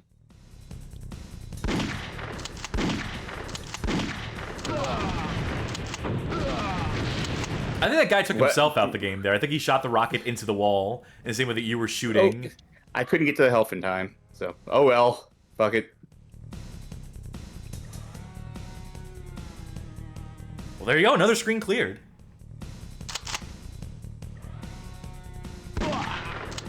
What's that other gun on the ground? It's so hard to tell because it's I think it's a revolver.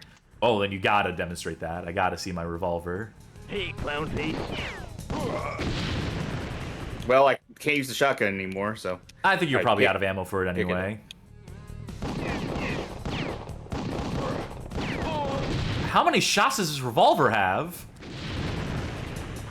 Must be one of those 12-shot revolvers. Ah, yes, my 60 shooters. 60 shots, more than enough to kill anything that moves. No, I'm out of bullets. I'm just gonna have to use the explosive properties of throwing a gun.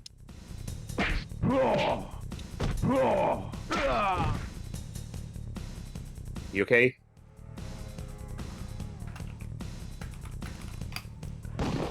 Fuck. Wait a minute. Yes. Are you just welcoming? Oh, you were trying to get him to shoot his friend there. Which he did, ultimately. But at what cost? Mateus Ori says, maybe the backgrounds look better on a CRT, but even then they're disorienting as fuck. Yeah, I mean, the angles alone. And the amount of, like, elements that, like, are, like, prop objects that, you know, do these have collision? Or will you, if you walk into that bottle, will it stop you? Will you walk through it? So many questions left unanswered here. Health, please. Stuck on pole. Okay.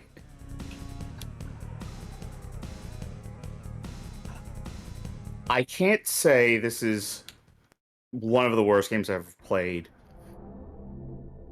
But this is a game that riles my temper more than most games I've ever played.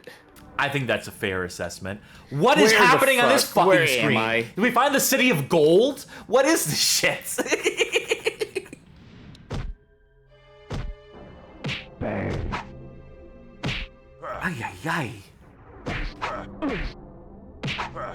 Les Davidson says, I'm imagining a tired parent trying to beat level 2 of The Crow because their 8-year-old can't do it and needs help. Parents, don't let your kids play The Crow. City of Angels. Now more than ever.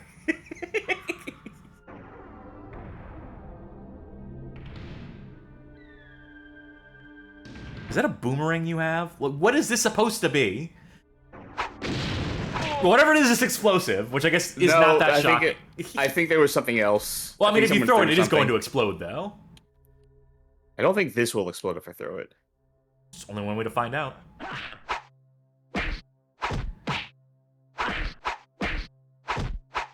Cass? Yes? Do you remember in private why I told you today was a very bad day for me? I do. This is the worst part of today. You're not going to say it on stream. I'm not saying it on stream. Me neither. I'm thinking. I'm saying that I'm not going to say it on stream, but I want Cass to know. Do you want me to know on stream? You're telling me in front of the audience. Yes. And let me just say that I'm again glad I'm not the one playing it.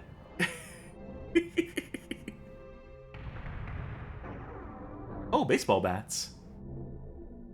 On your knees. On your knees. Roundhouse kick, please. There's one. There's two. Three. There.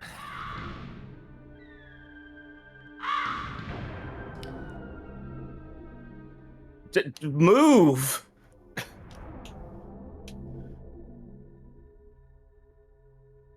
That's a fucking boomerang.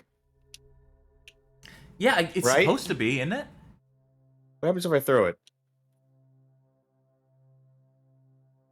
Very cool. You know, he doesn't have the touch. I mean, he's a magician. He knows card tricks, coin tricks, things of that nature, but he can't quite get the spin on a boomerang going.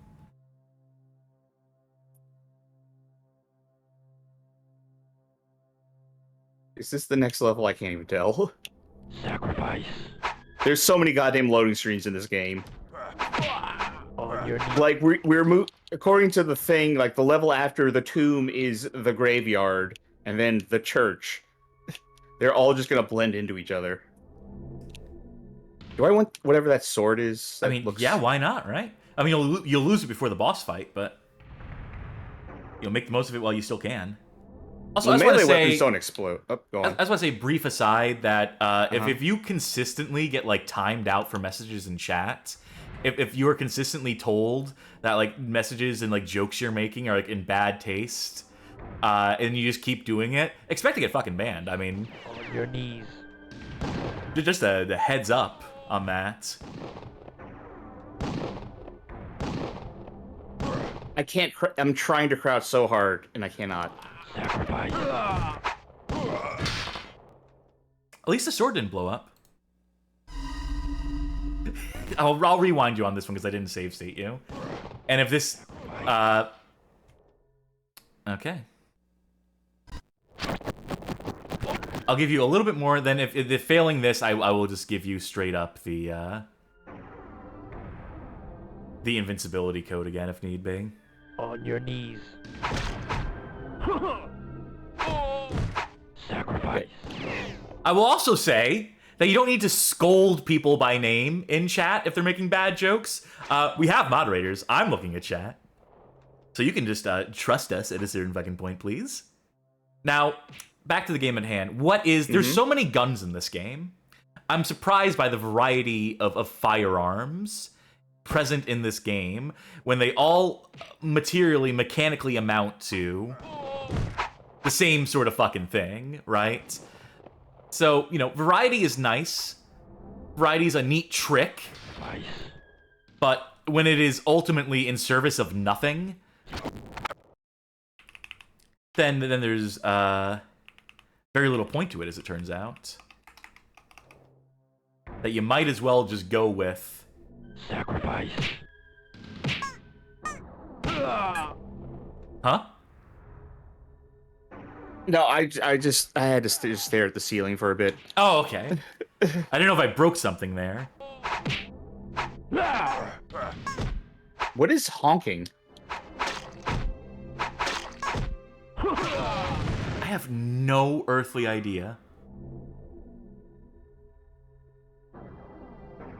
You gotta drop that weapon so you can pick up the gun. I don't want to pick up the gun. Hey, what about this gun? That's supposed to, it looks like a submachine gun with like a big suppressor on it, but Yeah, but it's the missile launcher. but it's the missile launcher. Did I still lose a health bar? No, you did not. You still have 2 health Okay. bars. You did not have 3 health bars. Okay. Once you collect that face, you'll have 3 health bars. There we go. See?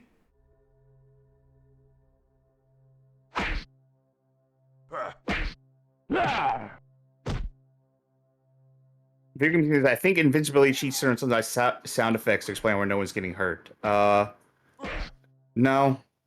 I don't think that's what's happening. I wanted to check.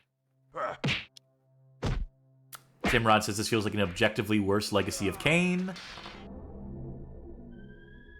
mean, Legacy of Kain played entirely differently, right? Yeah. I mean, unless you mean like Soul Reaver. Which also played entirely differently. But at least it was a 3D game, so... They got that aspect. What is... Yeah, the honk's just random. He is part of that pillar now. They become one.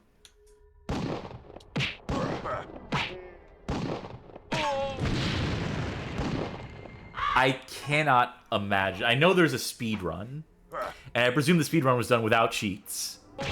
I believe so, yes. But I just can't imagine anyone beating this. Like, This in any is so legitimate way, like... Yeah, this is so relentless.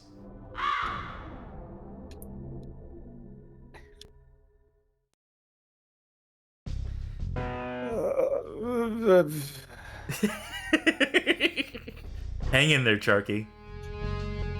Where am I? Why am I out? Okay, whatever. If this is the boss fight, I'm turning the, This is not the boss fight. No, just shoot me and get it over with. This is what he does in the movie. He just invites him to shoot him. What is the soundtrack doing, too? There we go. What?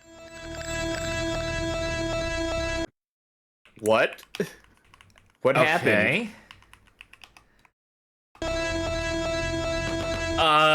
Is that supposed to happen? I don't know, but I would very much like it to stop, so I'm going to rewind, and I'm going to hope that if I turn the cheat off here, apply changes. Okay. Guess I'll have to grab a gun. Quick, grab the gun. Grab the gun. Nope, well, there goes one health bar. And my gun, technically. Yeah, it seems like the cheat is maybe responsible for some of the busted sound effects, like the clown noises and stuff. So I'm thinking maybe it's responsible for the music breaking. I think my theory might have been proven right here. Well, unfortunately, that's going to make the game very difficult to complete. We'll turn it back on and off. It's just... this is the church. You can actually just start up right from there. Yeah. Using the continue. I would recommend doing that just to get us back, just to, like, reset things. You can skip this, by the way. You can... I know, I was taking a drink. He's together with his son. It's a happy ending. Yeah. If you And that's where ignore we can what he stop. says. Happy ending. We're done. Thank you for watching. Let's just check out draft mode. Okay. The church is... I can read it from here. I will say this is, like, roughly halfway through the game. Yeah. It's not a long game. I mean, I guess they really wanted to drive replay or levels over and over and over and over and over again. I'm going to quick save, obviously, at the start of this. Yeah. And if need be, we can go back to invincibility, obviously. No, wait. Pick up. Okay, now shit. I will give you a load state. No, I don't have enough time to... Oh, the back blast. Try and make something happen. I don't know. Are you just resigned to your fate at this point? Yeah. Fine. Sacrifice. Oh, you're still resigned to your fate here. Okay, fine. I'll fucking... Yeah, I'm head buried in hands right now. Okay, I'm gonna give this a shot. Okay. Sacrifice. How do you crouch? Well, I blocked it. That seemed to work okay. Alright, I am taking over. I need to walk away for a little bit. I'm sorry. That is fair. That is completely fair. I'm going to make an attempt here. So I can just tell for myself just how bad this is. Because you don't know until you play it for yourself. I mean, all of y'all watching this, like, you might have an idea of how bad this is, but you never truly know until you play a game for yourself. I don't have any crouching attacks. That's fucked. Okay, let me see. X is supposed to be the... Yep. Then how do I use the weapon? Circle. So I just need to be very quick about that. Pick it up. Sacrifice. Then aim it. Sacrifice. I should probably aim it at the missile guy first. Sacrifice. There we go. It's hard to tell where you're aiming. There's no, like, laser sight or anything. So that's cool. This adds to the challenge, which this game needed more of. It wasn't challenging enough. Alright, triangle is sprint. So that's good to know. Pathfind over to that.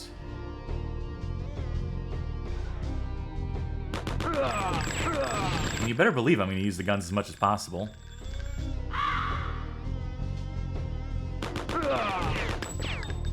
Yeah, so it does, like, You fire, and then it just does, like, a controlled burst, basically. So it decides how many bullets it wants to fire, which I was not expecting. Also, one thing that I don't believe was mentioned yet, there's no backstepping. You can do the back flip to go backwards, but you can't just walk backwards. Which is, I don't love that. I don't love not being able to, like, back away from an attack. I guess you can do the back flip. You know, I guess that counts. I guess that will get you out of the way of an attack. But, I don't know. Not ideal, to say the least. Going up. Oop, wrong way. And that's gonna do it for the ammo in that. How do I toss? It seemed like a good idea at the time. If it connected, it would have been great. Alright, walk into my boomerang. This is how they're meant to be used. The Australian special.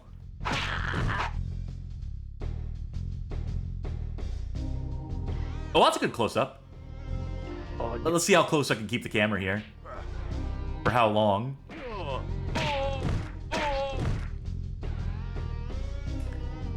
Now, I don't want to disparage Charky. I know they're going through it right now. This is truly an awful game, but I'm getting these roundhouse kicks out, no problem. I am stuck now, though, on who knows what. God only knows. And also, I've completely lost track of which direction I came from, answer by ourselves. which direction I'm going, because of these incredible camera angles, because these incredible pre-rendered backgrounds. The car lover redeemed to say something nice. Variety of guns. I mean, are the guns, like, really different from each other, materially speaking? Not necessarily. Oh my god, I think I have to go this way, but I can't because it's so far out, and I cannot negotiate into that direction. Okay. I keep getting stuck on corners, and now I'm weakened. Because of course I am. Was it this way? This is the way we came from, right? Again, very hard to tell. You can't backtrack, at least. At least as far as I can tell. As far as I can piece together. The music feels like it's falling apart in real time. It feels like they gave up. Ay, ay, ay. Maybe I backflip into it.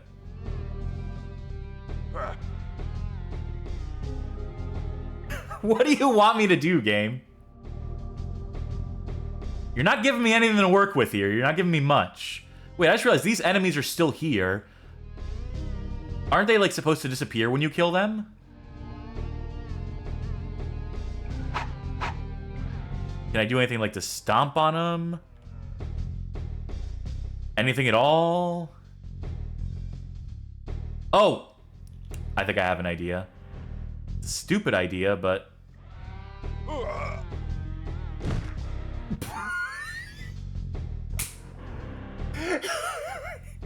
I just walked into it. All I thought to do was just, what happens if you walk into it? And I was going in the right direction or something. But, like, is there a button I need to press? What did I do to fuck up? Quick save here. Fucking pardon? Okay, maybe I need to free my hand, get rid of that boomerang, hold forward. No.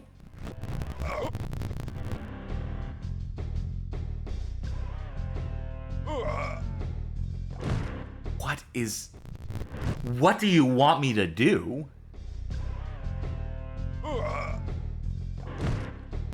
What is happening here? Okay. I'm trying every different combination of buttons. Do I have to sprint? Let's try sprinting towards it. Oh my god.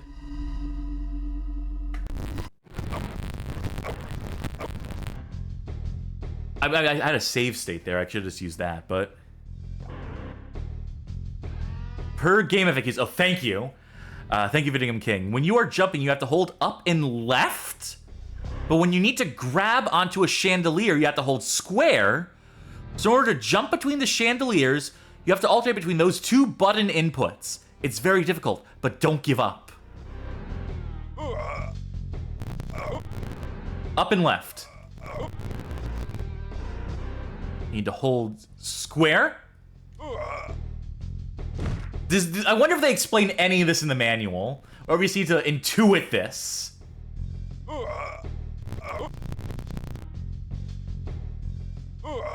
I cannot. I got it once.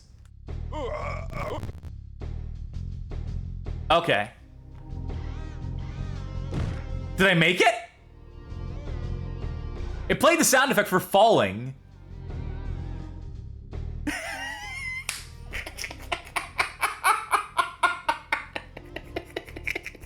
Oh, those shell enemies! I was laughing. I was burying my own head in my hands for a second there.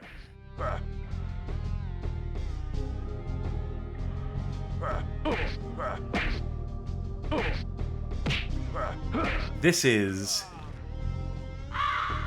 certainly something. I'm beginning to think this might not be a great game. Perish a thought, I know, but... I got this... What do I have? Like a staff here? Like a skull staff?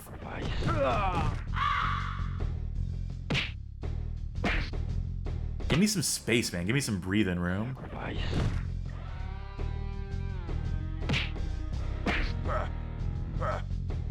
Yeah, you know, if I was Gray Matter Studios and I had released the perfect weapon, and I knew I was building this game on top of that engine, and I released the perfect weapon and it gets critically savaged, and they're like, here's all the things wrong with this game, but the worst part of it is like the fighting, is the combat, is the, you know, is it's the control over it.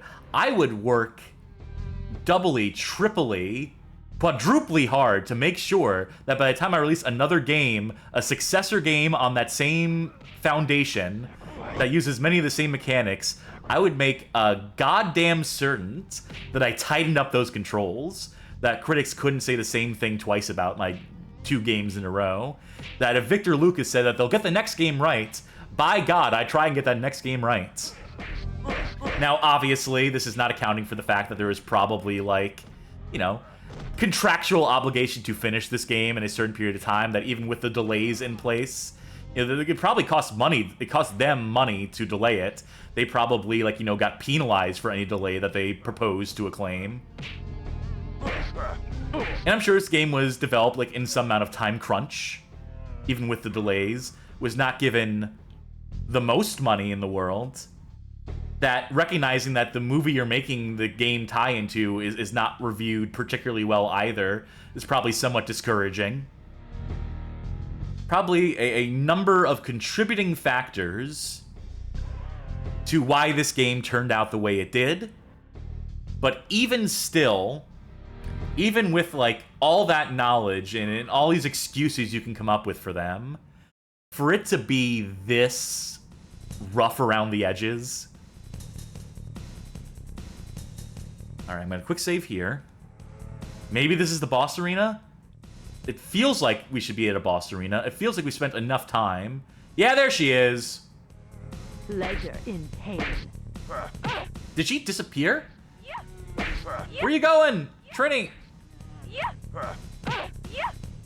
And I wonder if I can just win this fight just by roundhouse kicking at this point. She doesn't seem to have a counter for it. Except for disappearing temporarily. Are you winning? Yeah! Alright. I can pick this up if you need me to. That'd be nice. Okay. I think you're better at this than I am.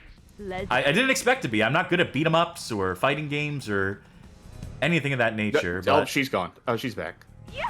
and yet somehow, I understand how to play the Crow City of Angels. Is there more to the stage? Can I No, take she her to a didn't different ha- zone? She didn't have vanishing powers in the movie. No, she didn't.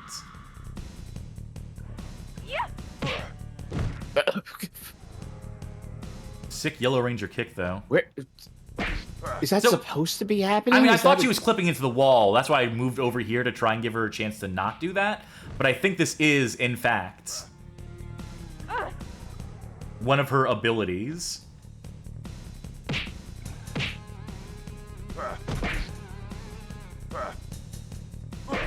Come on. Let me have this. There you go. Hooray.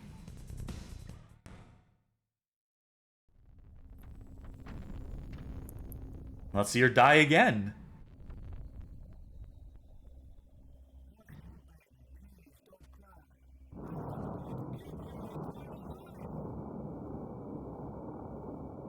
Oh man, it's sleepy. Remember how she died in the movie? He threw her out of a window, then the blood splatter formed the shape of a crow. Yeah.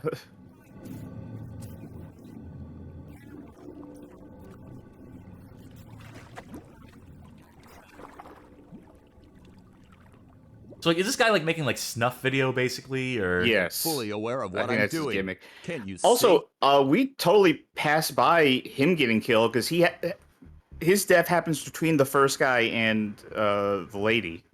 Well, you know, this is a spec script they're basing this off of, so they made some adjustments to the pacing that they can improve on the movie. Like, I guess we're going after Iggy Pop next. I guess we'd have to by process elimination. They don't want to show, like, the, they don't want to have a level that takes place in the jerk-off booth. God, it would be dope if they did. If that's where they decided to cross the line again into, you know, R-rated, AO-rated material. That scene in the movie goes on uncomfortably long. Yes. They really wanted you to know that guy was jerking off. Listen, he paid for the whole minute. You're gonna get the whole minute. Which, by the way, I mean, that's in the movie. He pays for, like, a minute. Like, that's really short. Each token is a minute. He gives the guy a bunch of drugs, and he gives him a bunch of tickets to, or a bunch of tokens, but you still have to put them in, like, one at a time.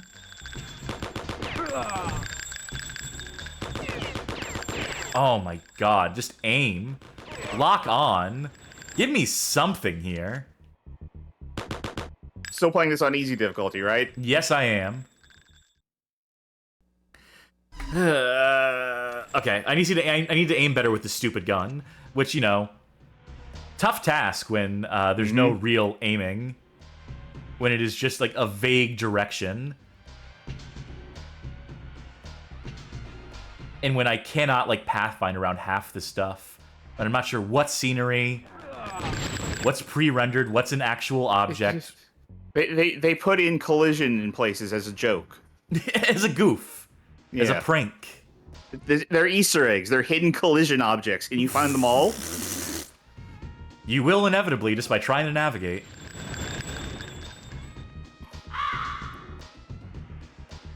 I don't know what it is, Charky, about me and bad games, but the worse they are, the more intuitive they are to me somehow. My brain is just irrevocably broken. Clearly. Like, have you gotten the roundhouse kick to, like, happen reliably? Yeah. I do not know, like, what the secret sauce to that is. It's hold down the right D-pad and press square. Yeah. And I don't know why it doesn't work for me, like, 90% of the time. Tell me that's every person. Nope, there's still more people that gotta toss at me. No, you have at least 2 left. I do like how far they fly when you shoot them. The fun, cartoony, comic booky touch. From what I saw of the speedrun, kind of like scanning through it the other day, it seems like at a certain point the strategy just becomes pick up all the submachine guns. I mean, if it ain't broke. Backflip. Yep. And that was a cool move. I feel like the Crow. I feel like an action movie badass. I feel just like Vincent Perez. I keep thinking that every time we say that name, I keep thinking that it's going to end as Vincent Price. Like, I keep thinking that's where that series of words is going. Vincent Price is the Crow.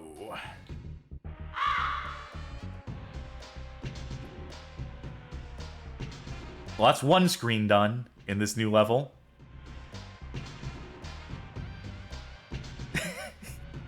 You're doing me a favor, keep an eye on chat, right? Is there anything? Oh, sure. Yeah. Slime Generator says, this might be the most dreamlike game I've ever seen in my life. You just kind of drift from one place to another. There's no cohesion, but there is.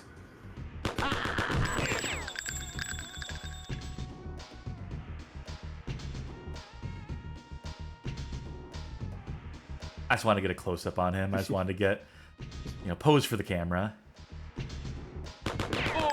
So I know this character was compared to Drake, he of the 99 Dragons before. Here's another point of comparison. There's the bullet holes in him for when he got shot and killed, before he got brought back to life, and he retains those. Drake of the 99 Dragons, actually, one of the corpses that... We'll play Drake of 99 Dragons again on stream one of these days. But, like, there's a singular level where he inhabits an old corpse of his own, where they resurrect one of his corpses, and it just has a hole in it that you can see through for the entire level. There's just a hole in his character model you can, like, see through with the third-person camera at all times. It's kind of like a neat idea. And this, it's funny, I mentioned it because there's holes in the character model, but they're not where the bullet holes are. They're just, like, bad polygon meshing. It's just like places where the polygons do not coordinate, where they do not like mesh together. There's just gaps between like the limbs, between the appendages. Mr. Pendleton asks, when did this game come out? 97, right? Yes. Yeah. Actually, I have the information right here. February 26, 1997.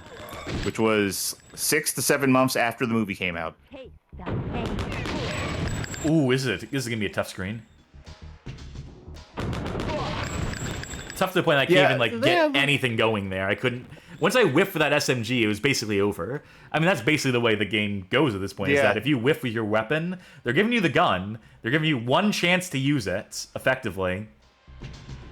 And if you fuck up, then the gun explodes. You're fucked. There's also still some ammo for you to pick up. Oh, I know. I just want to make sure that guy doesn't get his missile launcher. Bad news. No, no, I got it. We're good. No. Not quite touching it. No. Wait, no, I'm gonna get this. If you want to walk away too, we can just get sitting here. How many Bad Game Hall of Fame hosts can we go through in the course of a single video game? I'll see if I can get Indy struck on the horn here. What's SCJ up to right now? I don't know, I'm not having... Vacuum's online. She can play this. What's fucked is I'm really not having as bad a time as you clearly were. I mean, it's not good, obviously. In fact, I dare say it's quite bad. Yeah. I'm sorry. That's always funny though when you throw the gun and it just explodes.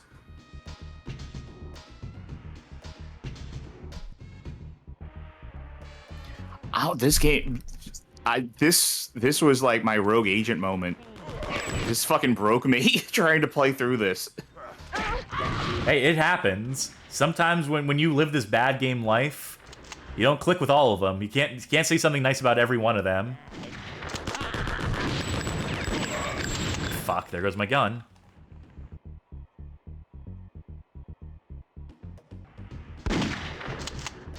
Oh. I think this is probably... you would call this the club, right? As in the level? Presumably. One would hope, because I think that means we're getting really close to the end. Pain. It's also the target range. They just have, like, random... Naughty night. Maybe they're for darts. Maybe they couldn't afford a dartboard, but they had an excess of, like, target range. Pick up that thing. Stay here for a sec. Because you see how the targets are, like, across from each other, right? Sure. Like, that's safe, right? Yeah, just have some crossfire going on. Yeah. People shooting across from each other. Hey, it's a fucked up future. It's a fucked up world. You ever see that, like, firing range? I want to say it's in Europe. But, like, a firing range where, like... Wait, hold on. I didn't go the direction the game told me to go. I went a completely different direction. I wonder if this is like a bonus room. Hey, or... whatever No. gets you there. No, it's not a bonus room because you have to literally kill everyone in the game. So wait, so it no, it does lead that way. Yeah, It's it is just, pointing it's just that way. really It's just bad. the texture is so bad. No, I was going to say, you ever heard of that shooting range where like in between where you're shooting and the actual targets is a fucking highway? That's That's seems a like a real liability thing. nightmare. Call me crazy, but I don't know how safe that is. Oh, they got a gun before I could. Showtime. Tried to duck out of the way of that. Yeah, ducking is not... Buttons in this game are not responsive enough to react. Ooh. Okay, you know what I'm gonna do? I'm not getting like stressed out necessarily, but I need to BRB for a different reason. Okay. So I'm gonna put on invincibility, and I'm gonna let you just fucking have right. at it for just a little bit, and I Sure. will take back control when I come back. So I'm passing the Alright. buck for just a few minutes. Okay. Let me know if you have control. Yep. All right, cool. I'll be right back. Showtime. I mean, this is the way to play. No consequences, just walk into... Yeah, look at how bullshit this is. Oh my god, it just gonna wait it out. And then I stand up, and then... You know what, just run out of ammo for me. Just keep shooting. Oh, or kill him, you know what, that was... Okay, well, you didn't have to do that when my back was turned.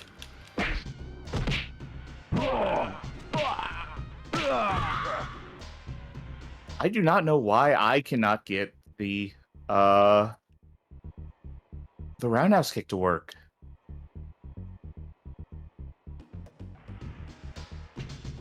Because it is just hold right and hit the Take that. kick button.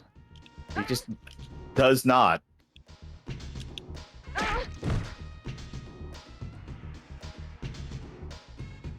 Showtime. I know Cass said that they weren't having a real bad time with this. I'm gonna have not a goddamn thing nice to say about this game when we're at the end. I don't think I'm gonna be able to pull out the whole, like, well, let's look at the positives on this one. Like, I do not see it. I'm fully aware of what I'm doing. Can't you see? We got some drink ups. Unfortunately, I have run out of drink. I'm fully I'll aware let of what Cass I'm know doing. that they should drink Can't when they you get back. see?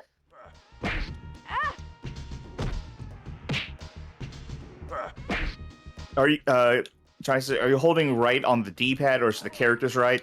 It is definitely right on the D-pad, because if I'm doing it to the characters right, then I'm doing that back kick. I mean, I'm sorry. If I'm doing it relative to where he's facing, then it's a back kick because it's back.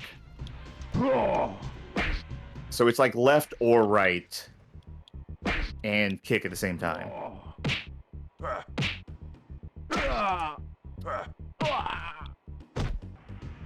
And sometimes I think it's like where I'm positioned, but like then I'm definitely facing the guy and it's still not working.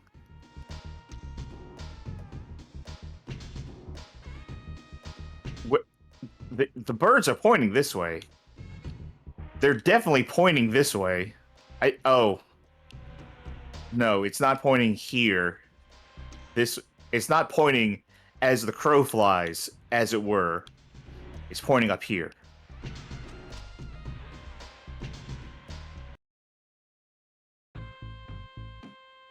Left Davidson says, assuming this was a $6 release, this would cost $120 MSRP today. Oh, yeah? Oh, wait. Oh, boss fight.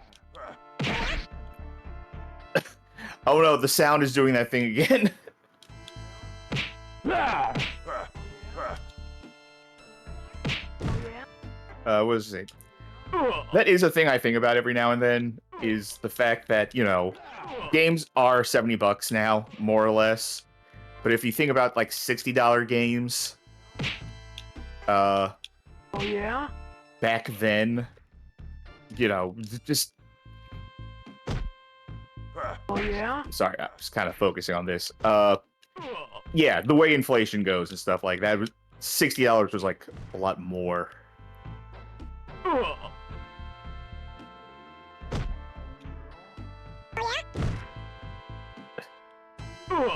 Why does infinite energy fuck up the audio?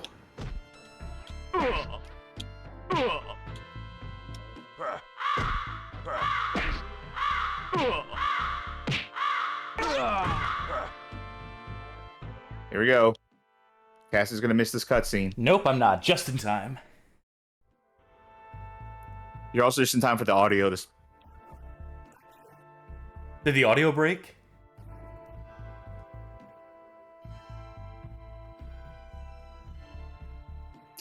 Okay, that was it. Every now and then during, when he got hit, he went into chipmunk mode, and we're like, yeah. Okay, what wasn't the loud blaring No. broken guitar? Okay. Nothing personal, sport. Guess you were in the wrong place at the wrong time. Can't believe they got Iggy Pop for this game. Nothing personal, kid, and then he teleports behind him. Alright, I'll take back over. I'm gonna turn invincibility off. Thank you for keeping it going. Oh, it was complete bullshit the moment you left, because, like, as soon as I got in there, like, the people with the submachine guns were already active, and just both spreading from, like, 2 different angles. He passed out to the wrong gun! I was trying to pick up the submachine gun, but the game made an executive decision without my... Well, I made it work. I mean, the shotgun's honestly kind of good. It does have spread on it. It just has, like a low ammo count.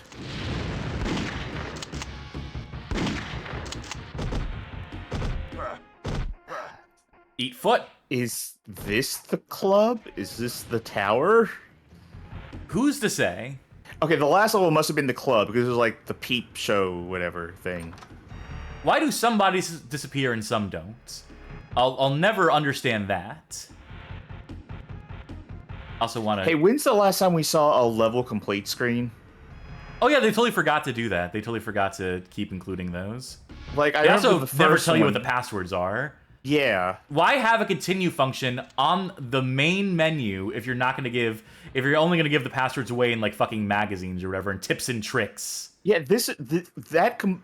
when I was, like, practicing this the other day in the Discord, like, that completely threw me for a loop. Like, I had to stop playing and just consider, like, how is that a thing? How do they have a continue system and they don't tell you how to continue?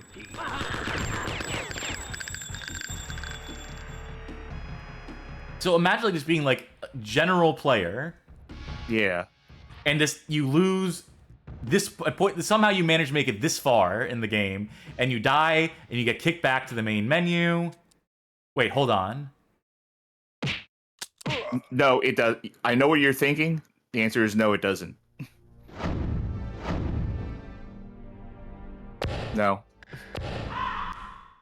I just want to see, like, if somehow, like, the default password there is whatever password is on the screen, where it starts you from. If this is the last password you entered, yeah, it's the last password you entered. Yep. Man, they did nothing. Absolutely fuck all in the way of, like... Oh, I guess we finished with that screen already. Were those, like, the things where the dancers were in, by the way? Those, like, little pods that we walked past? Was that where the people were, like... The weird, like, Jacob's Ladder thing? I mean, that was Iggy Pop's scene. Slime Generator says, Bad Game Hall of Fame, I'm going to be truthful. I think it's kind of in bad taste to be playing some 11-year-olds Alpha Stage Unity project. They uploaded the game Jolt and Steam like this. Yeah, we're punching down. Sick music, though. 11-year-old was cracking. He was cooking. I miss the invincibility music.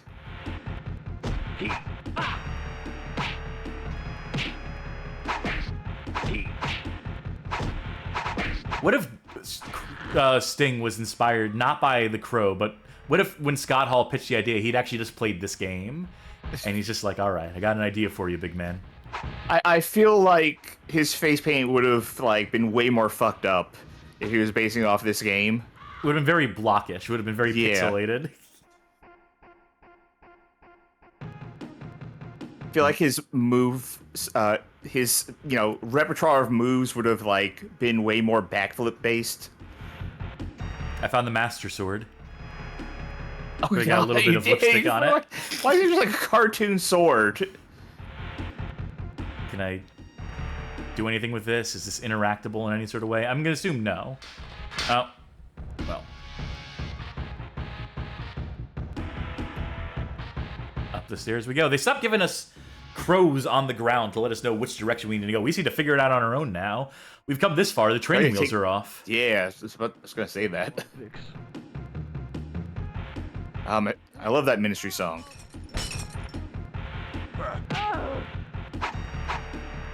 Come on, walk into my blade. At least the sword didn't explode. Yeah, I was kind of hoping it would have, but I knew it wouldn't.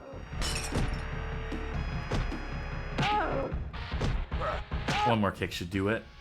I was trying the roundhouse so much while you were gone, and I just cannot get it to work. I understand what the roundhouse kick is supposed to be. In fact, I didn't used to have problems with it, but all of a sudden I can't do it anymore. So I'm holding left and kick, left and square. And I did try that too. And I had the manual. And with distance, it becomes a headbutt. And when you're out of combat, you just can't do it. Or when there's not an enemy in your vicinity, you just can't do it straight up. So when they get too close, when they close distance, you can't do it. Yeah, I know when you're like far away that you just don't do things. By the way, while I was gone, did you or chat mention that there's just not a PlayStation version of this manual online? I didn't mention it. Yeah, there's like a list out there of like the missing PlayStation 1 game manuals that are like not online, at least according to this guy. And the Crow City Evangelist is one of them. And yeah, I couldn't find it online. I found the Saturn version, which is the only reason I know anything about this game. What a loss for culture. If anyone watching has a copy of the Crow City of Angels sitting around collecting dust, crack open that jewel case, scan the instruction bill. Or if you want, you could fucking buy the game for like $100 or whatever on eBay. I think like Johnny might have found someone selling just the instruction manual for $40 some odd. I've bought just instruction manuals before. I bought just the instruction manual for Elf Bowling on the Game Boy Advance because I wanted to see what the credits for it were, and I paid like $20 just for that because it was cheaper than buying the actual game, which I had no use for because I did not have a Game Boy Advance. Oh, I thought you were talking about the PC version for a moment. No. It was specifically the GBA version. Because I was went writing to that article, badgamehallofame.com/elf-bowling 1 and 2, or however. I don't remember how I hyphenated it. Just go to the site and search Elf Bowling. How about that? I was thinking like you went to like a Walmart that is hidden in a back alley where they still have copies of Elf Bowling on the shelves. Huh.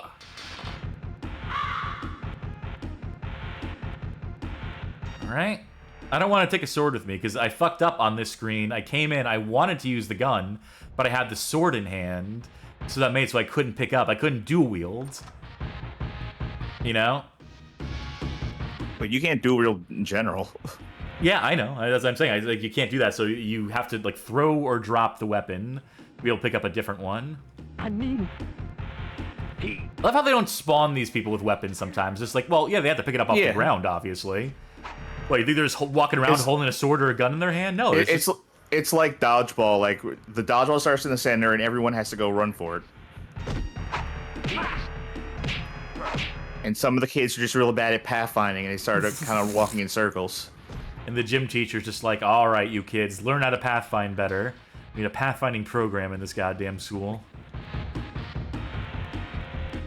Where are you going? What? Huh.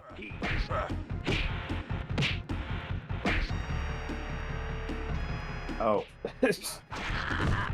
My phone went missing. That was weird. You need me to call it? No, I found it.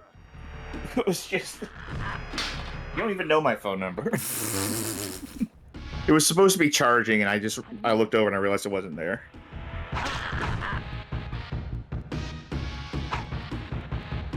Oh, I thought he was... I should have actually looked at the health bar as opposed to just noticing the fact he was staying on the ground. And been like, oh, he's not dead yet. I wonder if I could have done this on normal. Not that there's any, like, reason to do that. No. Unless you get to the ending and Judah's And they're saying, like, try yeah, again on a try harder it. difficulty Yeah. to avenge your son. Yeah. No, that's what the ending cutscene is. Like, you go up to your son's ghost and he's What? like... Hold on. Pardon. He's holding a grenade launcher, but he's shooting, like, rockets at me? It's on a guitar. I said guitar, didn't I? You said grenade launcher. Oh, that's what I meant to say. He's holding a guitar and he's shooting me with grenade. This game is breaking my brain a little bit, to be sure. Mm-hmm. He does not want me to get in close. Which is unfortunate because I don't have any guns right now and I can only attack him by getting close. No one puts Iggy in a corner. Oh, is that it for the music? No loop on this one? Well, you're fighting him and he can't play the music. Oh, no, here it is. Wish I could have used the guitar. Well, that was the easiest fight.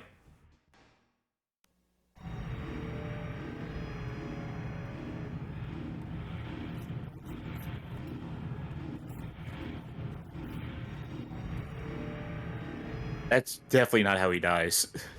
No, they changed up a lot for this. Tried to make them more thematically appropriate to the characters, I guess. You can make an argument. You can like, oh, level 3 complete. All right, here's your password. No password.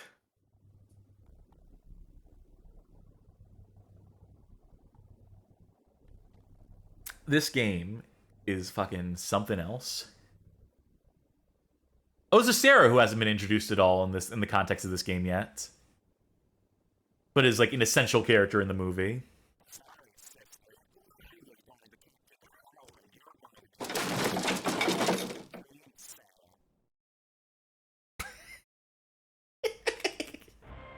That's all the setup you need, right? That's all the context you need? Yeah, we're good. Good goon dialogue, too. Good goon voice. Sorry, Sarah. Judah.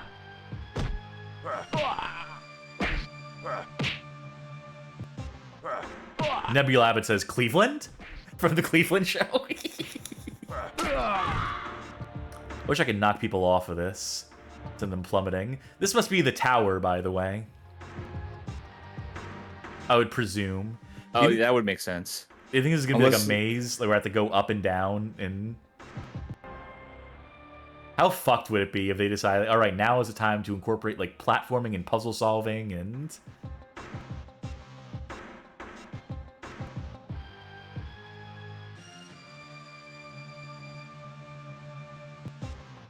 Karnov? You must worship. Female Karnov.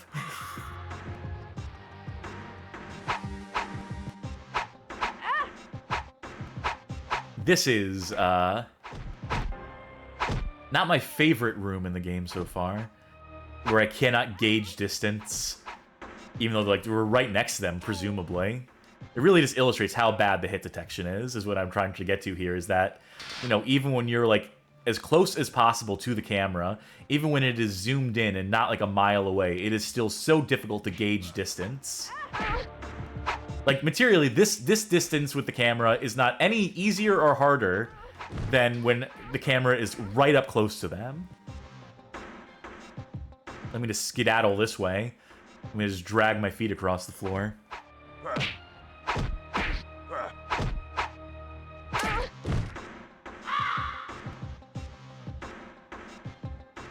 You know what I think we need to do at some point, Sharky? Yes. I kind of need to play the perfect weapon. You can. Worship. You'd be better at it. Worship. Worship. Trading shots. Oh. He tanked all those shots. I softened him up, though.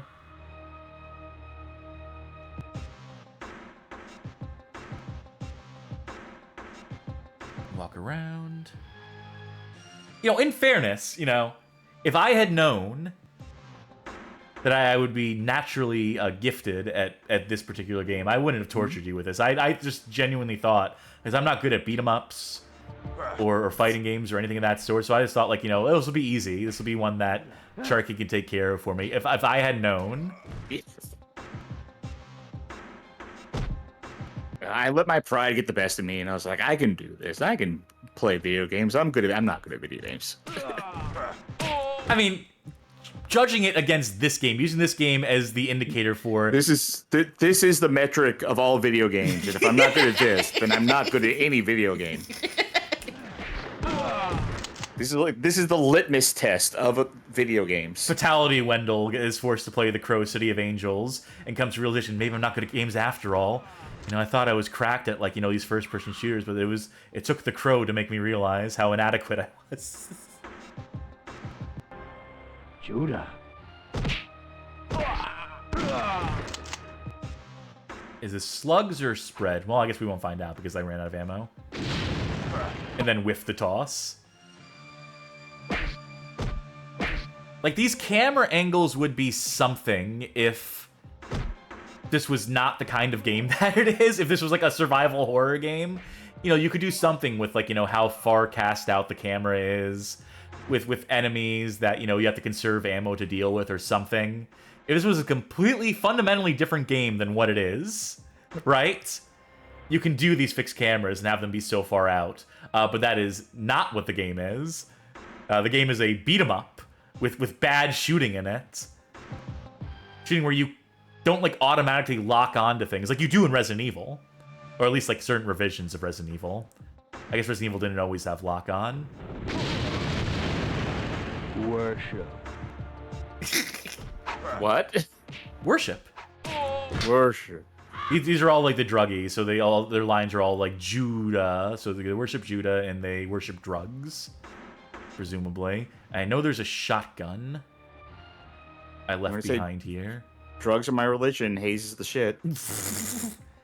The drugs, specifically, in Haze. And the Haze drug, yes, of course. Yeah. Now I'm just investigating to see if there's any, like, hidden items or cool stuff back here. Oh, there's something back here. Are they going to show me what it is when I get close to it? No? It's just permanently, like, taking a big chance here that whatever's here is better than what I had in my hand. I think it might be a gun. It's the missile launcher. Which isn't going to go so hot for us.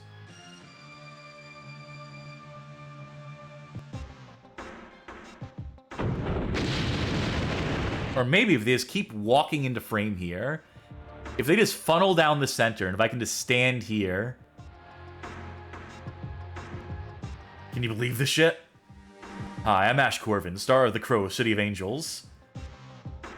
You're wondering how we got into this situation. You're wondering how you made it this far. Well, let me tell you. I wasn't even supposed to be dead today!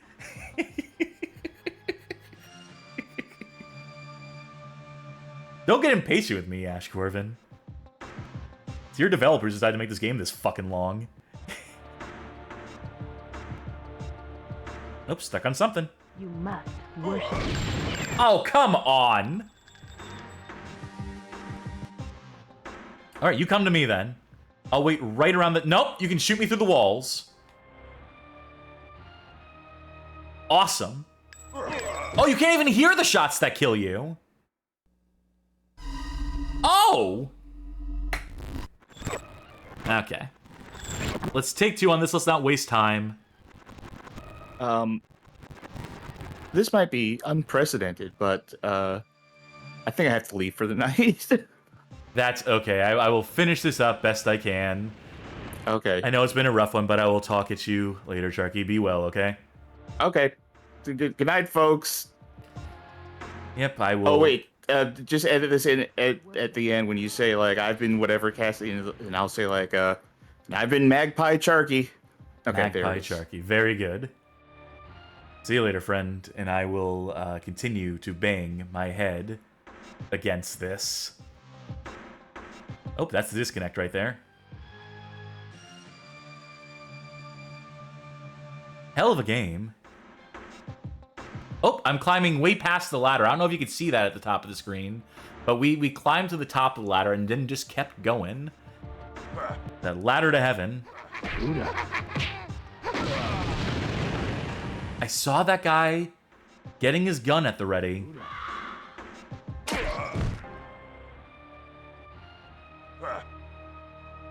Oh, we got some frame rate here. We're dropping a couple. I guess this game just cannot handle 3 enemies at a time. This is why they've tried to limit it to 2 on most screens. Don't worry, we took care of one of them, and now suddenly things are a lot smoother. Oh wait, nope. They're getting bold, they're getting daring with it again. They're trying. They're pushing the system to its limits.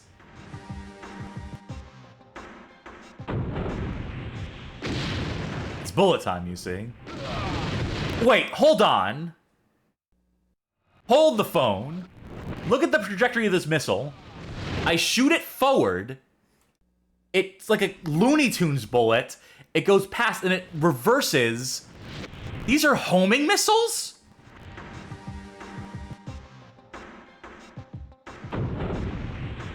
What is this game? Alright, I didn't dodge that. Let's try here. That kept me just barely alive. And then I got killed. Okay, so clearly the solution here, I need to use my rockets. I just need to use them more effectively.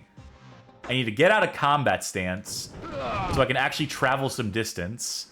This is the problem, that there's no button to switch in and out of combat as like a karateka would have, right?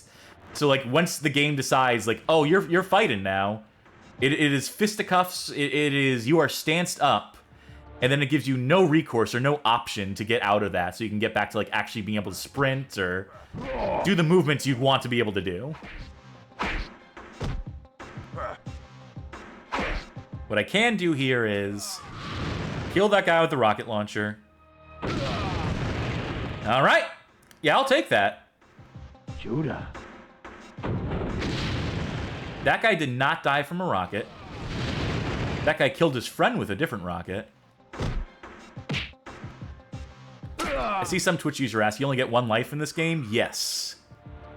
1 life to live, and if you die, it sends you back to the main menu and to the beginning of the game. There's supposed to be passwords, but they don't appear anywhere in the game.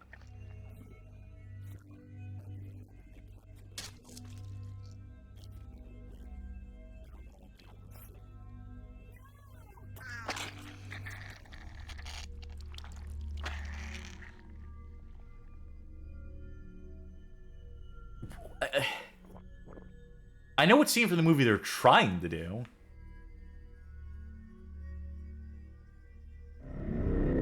So now we're vulnerable. Before this we were invincible, now we're very vulnerable. I'm sure this will materially affect the gameplay. Oh! Those sneaky beats, I saw what they're doing with the models there. I saw what they were doing with, like, you know, gameplay animations, putting them in the FMV and... Sarah! Ash, you've got to get out of here. Judah's killed the crow and taken your power. It was his destiny to come here, Sarah, just as it was yours. It was you who ordered my son's death! Oh, sick moves.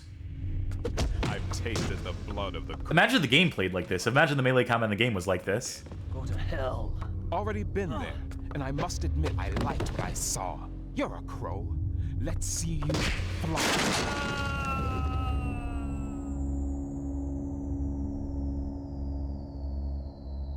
Diverging from the movie a little bit here. Sequence of events rearranged. Now, what is this? Nothing can save you. Huh. Now this is more visually inventive than the comparable scenes from the movie are. The level select, the password calls this the Borderland. Not to be confused with the hit movie in theaters, Borderlands.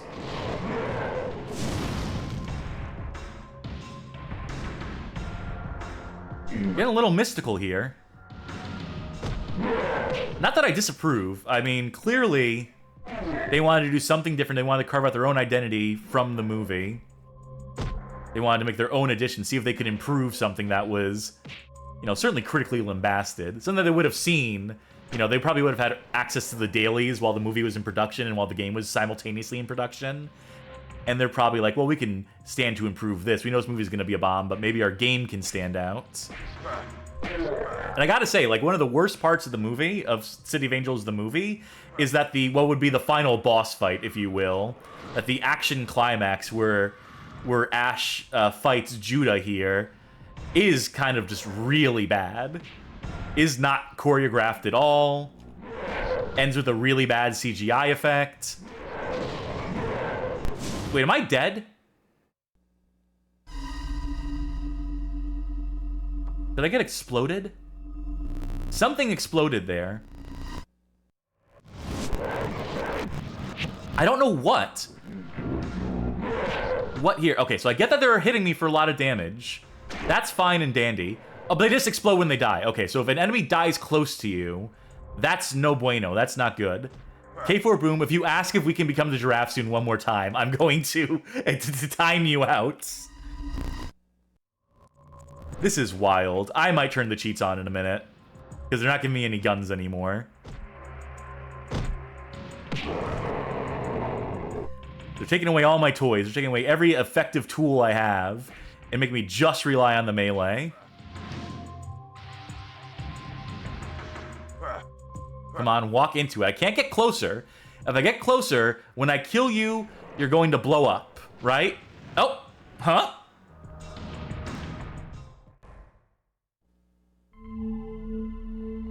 What? Oh, is that it? Where's your precious power now? No! Oh! Oh no, not Sarah. The character's been well established in the game by this point.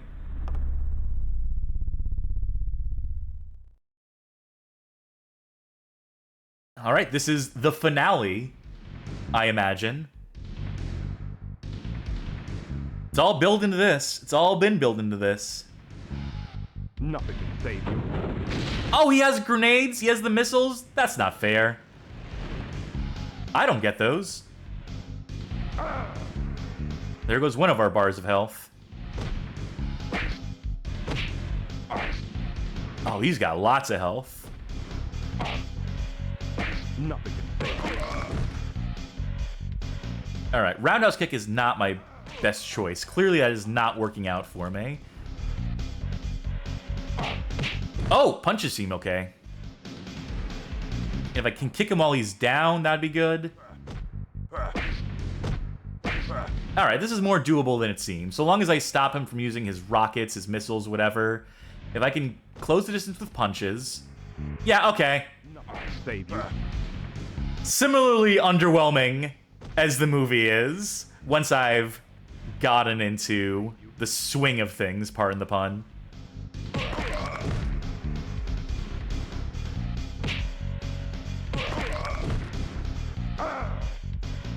I want to knock him down one more time. That's the good thing about the roundhouse kick, is that if you do it enough times, it does eventually knock them down, then I can do the stomp move. Nope, my combo got interrupted. He has all the same moves we do. It's like a Dark Mirror match. Nothing can save you. And I think I got it.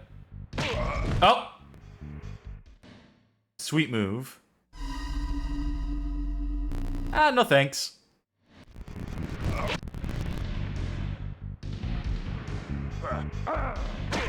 Let me duck the roundhouse kicks. Counter with my own.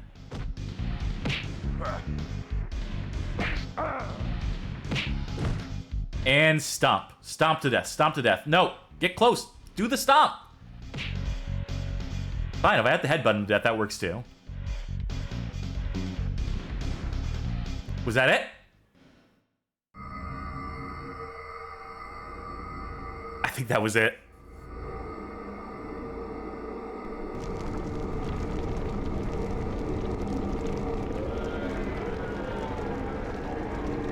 I guess this is better than the movie ending where he summons bad CGI crows to devour his corpse. I believe in a place where restless souls wander. Burdened by sadness, they can't enter heaven, so they wait. Trapped between our world and the next, searching for a way to end their pain. Hoping that somehow, someday, they'll be reunited with the ones they love. Well, I feel like I earned this, for certain. You know, I only played half the game.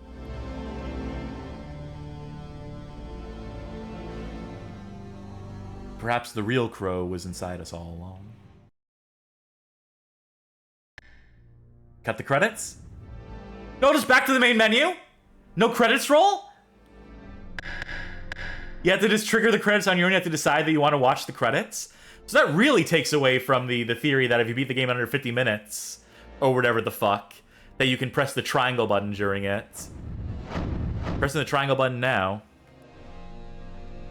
And yeah, that's... Yeah, I'm calling complete bullshit on the entire premise of that supposed Easter egg, that supposed tribute to Brendan Lee. I will play the credits. And I will also play my fucking screen.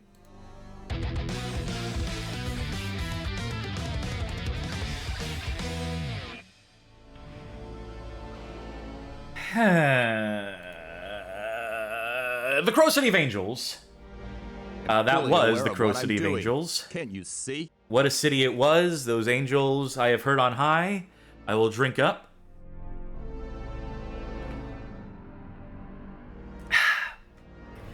This game was bad enough to, like, make Charky absolutely miserable.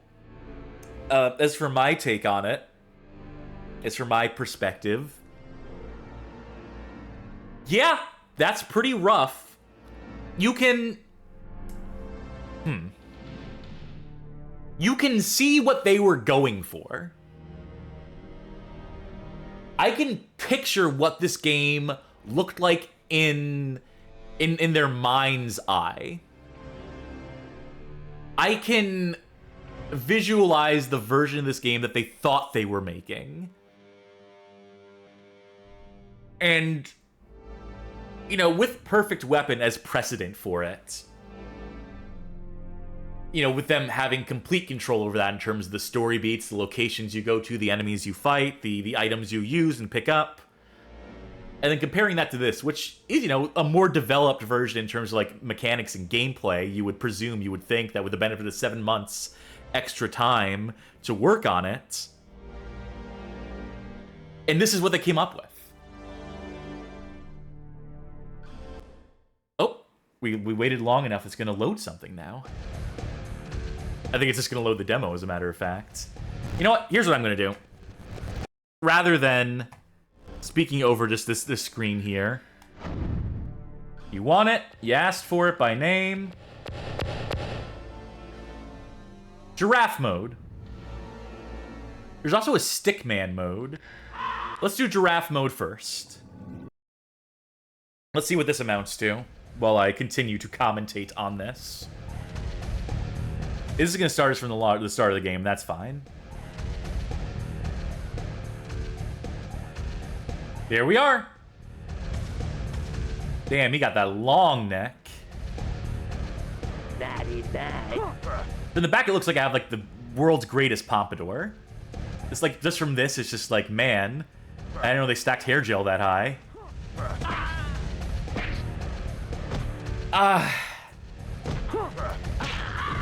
What was I saying?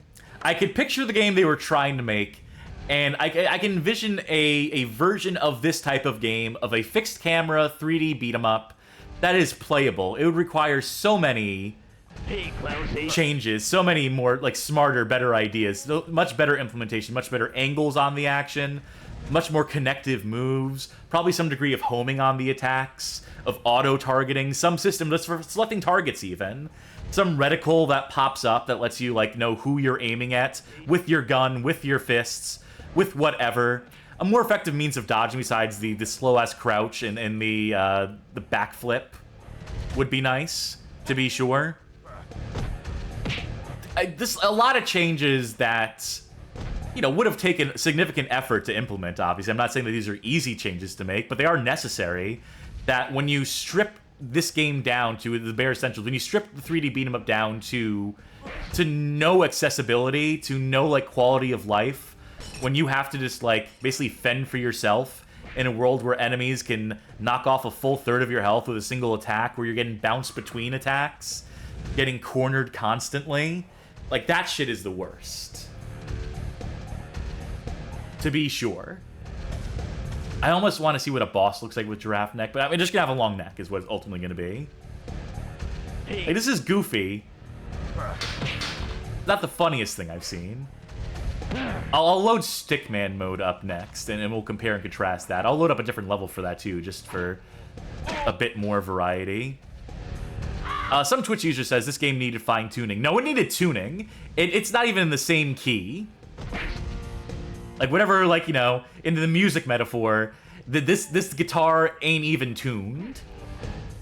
It's not a matter of dialing in the knob. It's not a matter of, you know, like, getting the pitch perfect. It's a matter of being, like, completely in the wrong, like, universe. Let's see if I can get him to mug for the camera with, as was requested. Magic Mouse says the strings aren't even on the guitar yet. Mateus Ari says, I'm thinking of games around this same time that is better. Both Trag and Vampire Hunter D were 1999. So yeah, they had a little bit of... You know, I know which screen is going to have where I can mug. I need to go on to the next screen. What's really weird is, like, the boss fights in this game in particular were especially bad, were especially ill-conceived. They thought as far as giving you a separate moveset during those encounters, changing up the stuff.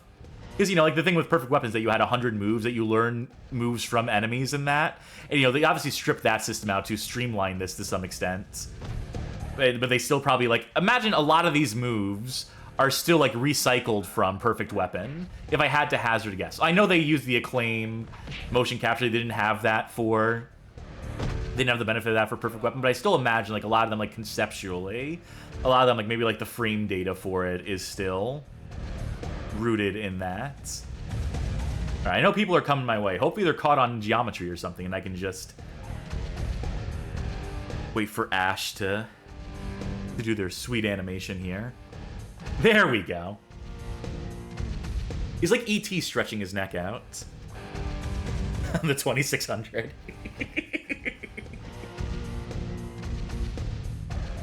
He's bored of this. Alright, let's quickly see Stickman mode 2. There's also a code for debug mode. You feel free, players, to experience that on your own. See what that's all about for yourselves. If you're so compelled, you can play this game for yourself. Then let's pick up with the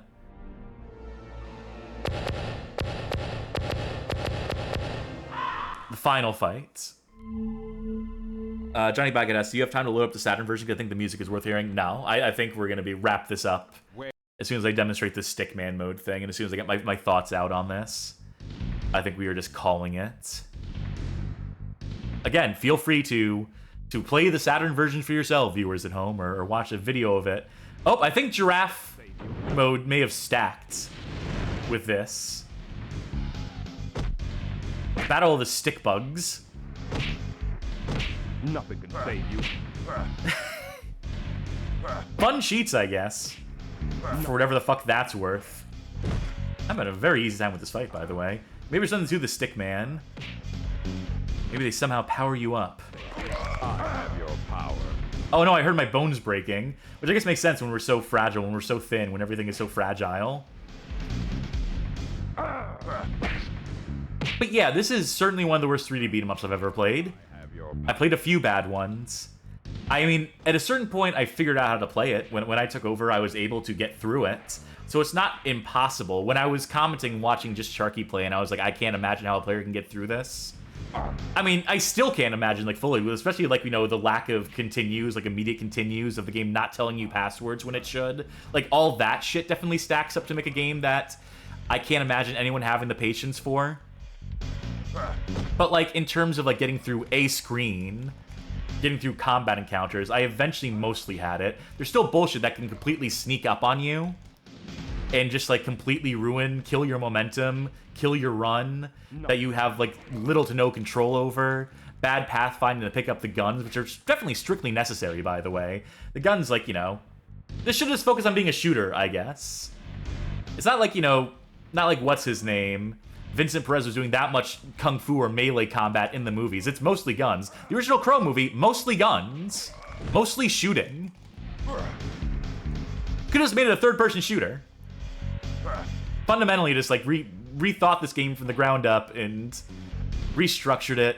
Or you know what they could have done? They could have just canceled it. By the time they were like, okay, it's going to be 7 months late from the movie, which is already a flop. We already know it's a flop by the time we're asking for this delay. They could have just been like, can we just scrap this? Can we just kill this? Can you just let us not? Can we just break the terms of our contract? You know, maybe the studio wouldn't have gotten as, maybe they would have had to eat that cost, but this had to have destroyed the reputation. The ending so nice we got to see it twice. I'm just going to skip it for now, and I'm going to cut to my epilogue screen once I close out of this game. And boy, howdy will I be happy to do that.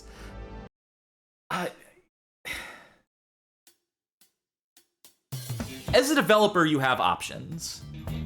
If you're stuck on a project that you have no faith in, which I have to imagine past a certain point they didn't. You couldn't have it as a member of Gray Matter. Past a certain point in development of this, you knew what you were cooking. And even knowing that you're stuck under contract to Acclaim, with the producers of the movie, with the distribution company, with whoever, if you know you're building a stinker, and if you know it's already coming out 7 months late, there has to be some sort of out. There has to be some sort of way to get out of that. But I guess if there was, they would have probably pursued that, right? I guess it really was ironclad. I know it's case-by-case basis. I know I'm making, like, some generalizations here. But, fuck. This was the last game Gray Matter put out. Chris Gray took a break to pursue other interests, to pursue other profit-driven ventures. Came crawling back to games with his tail between his legs. But you can see how this would destroy a studio. How having a stinker of this magnitude, something this ill-advised, something this poorly thought out, attached to your studio's name, would, like, be cause to shut it all down. Especially with this being back-to-back with Perfect Weapon, which, again, was not warmly received either. And just, like, being forever tied to that style of game at that point. Their transition into 3D was definitely a pained one. Not to say they're 2D games, that they're top-down, that their NES, SNES games, or even their home computer games were all exceptional. They had a couple of interesting ones, like an Interceptor and whatnot, but clearly this is an example of a studio that could not make that leap, that latched onto the technology, that latched onto presentation in some sort of capacity, that saw a lot of value in, like, you know, doing pre-rendered backgrounds and these 3D models with elaborate keyframing and whatnot, but just, like, forgot to make it, like, a playable game, that could not figure out how to operate within 3D space, how to have characters interact and engage with each other and lock onto each other and fight in that 3D space.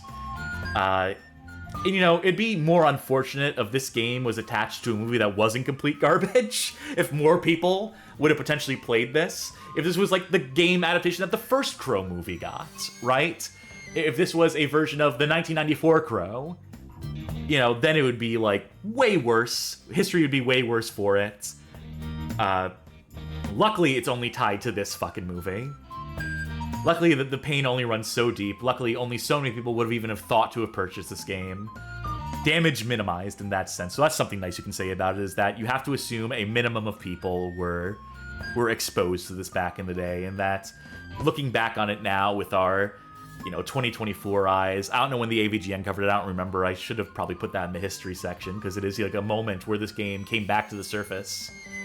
Resurfaced from the water where it had been drowned.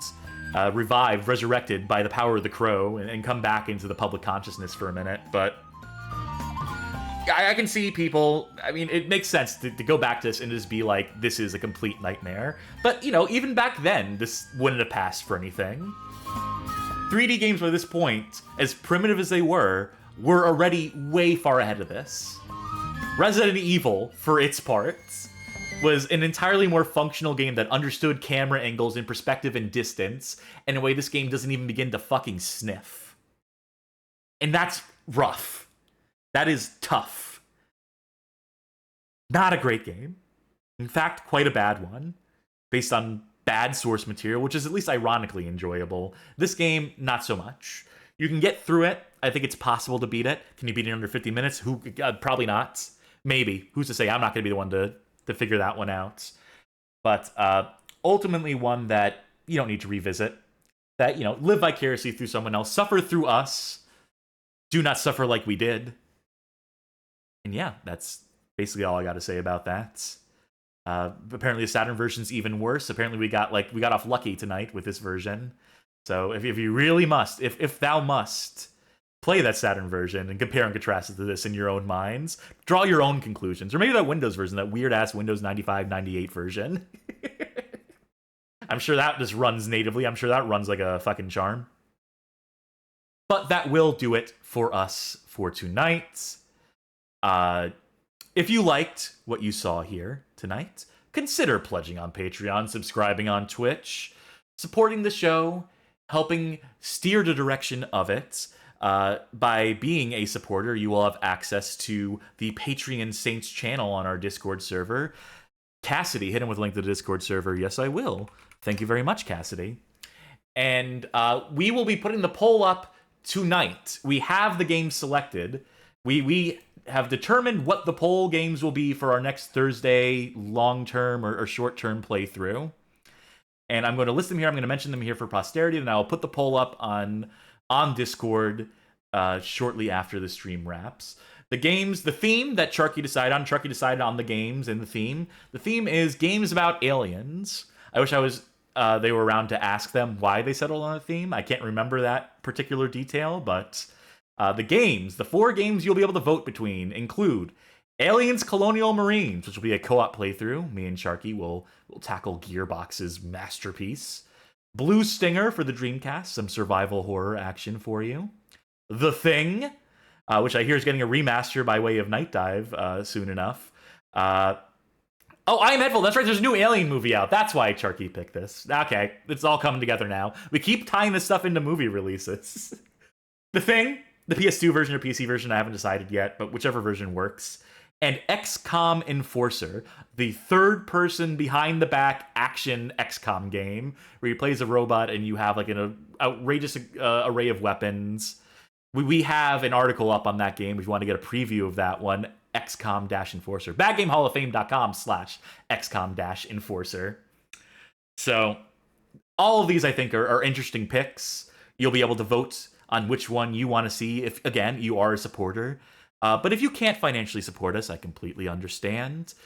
We'd appreciate you just sending some of our suggested viewing videos out there. We have a playlist on YouTube called Suggested Viewing, and we have some episodes there that we're quite proud of. And if you know someone who might be receptive to the show, who might like what we're putting down, what we're putting out there, please pick any one of those videos. Or maybe you have a Crow superfan in your life and you want to send them this. I don't know. That's up to you to decide. In either case, we just thank you for just tuning in, even for just watching along as we play, as we suffer these interminable games. And today was a rough night, but I feel it was a good night.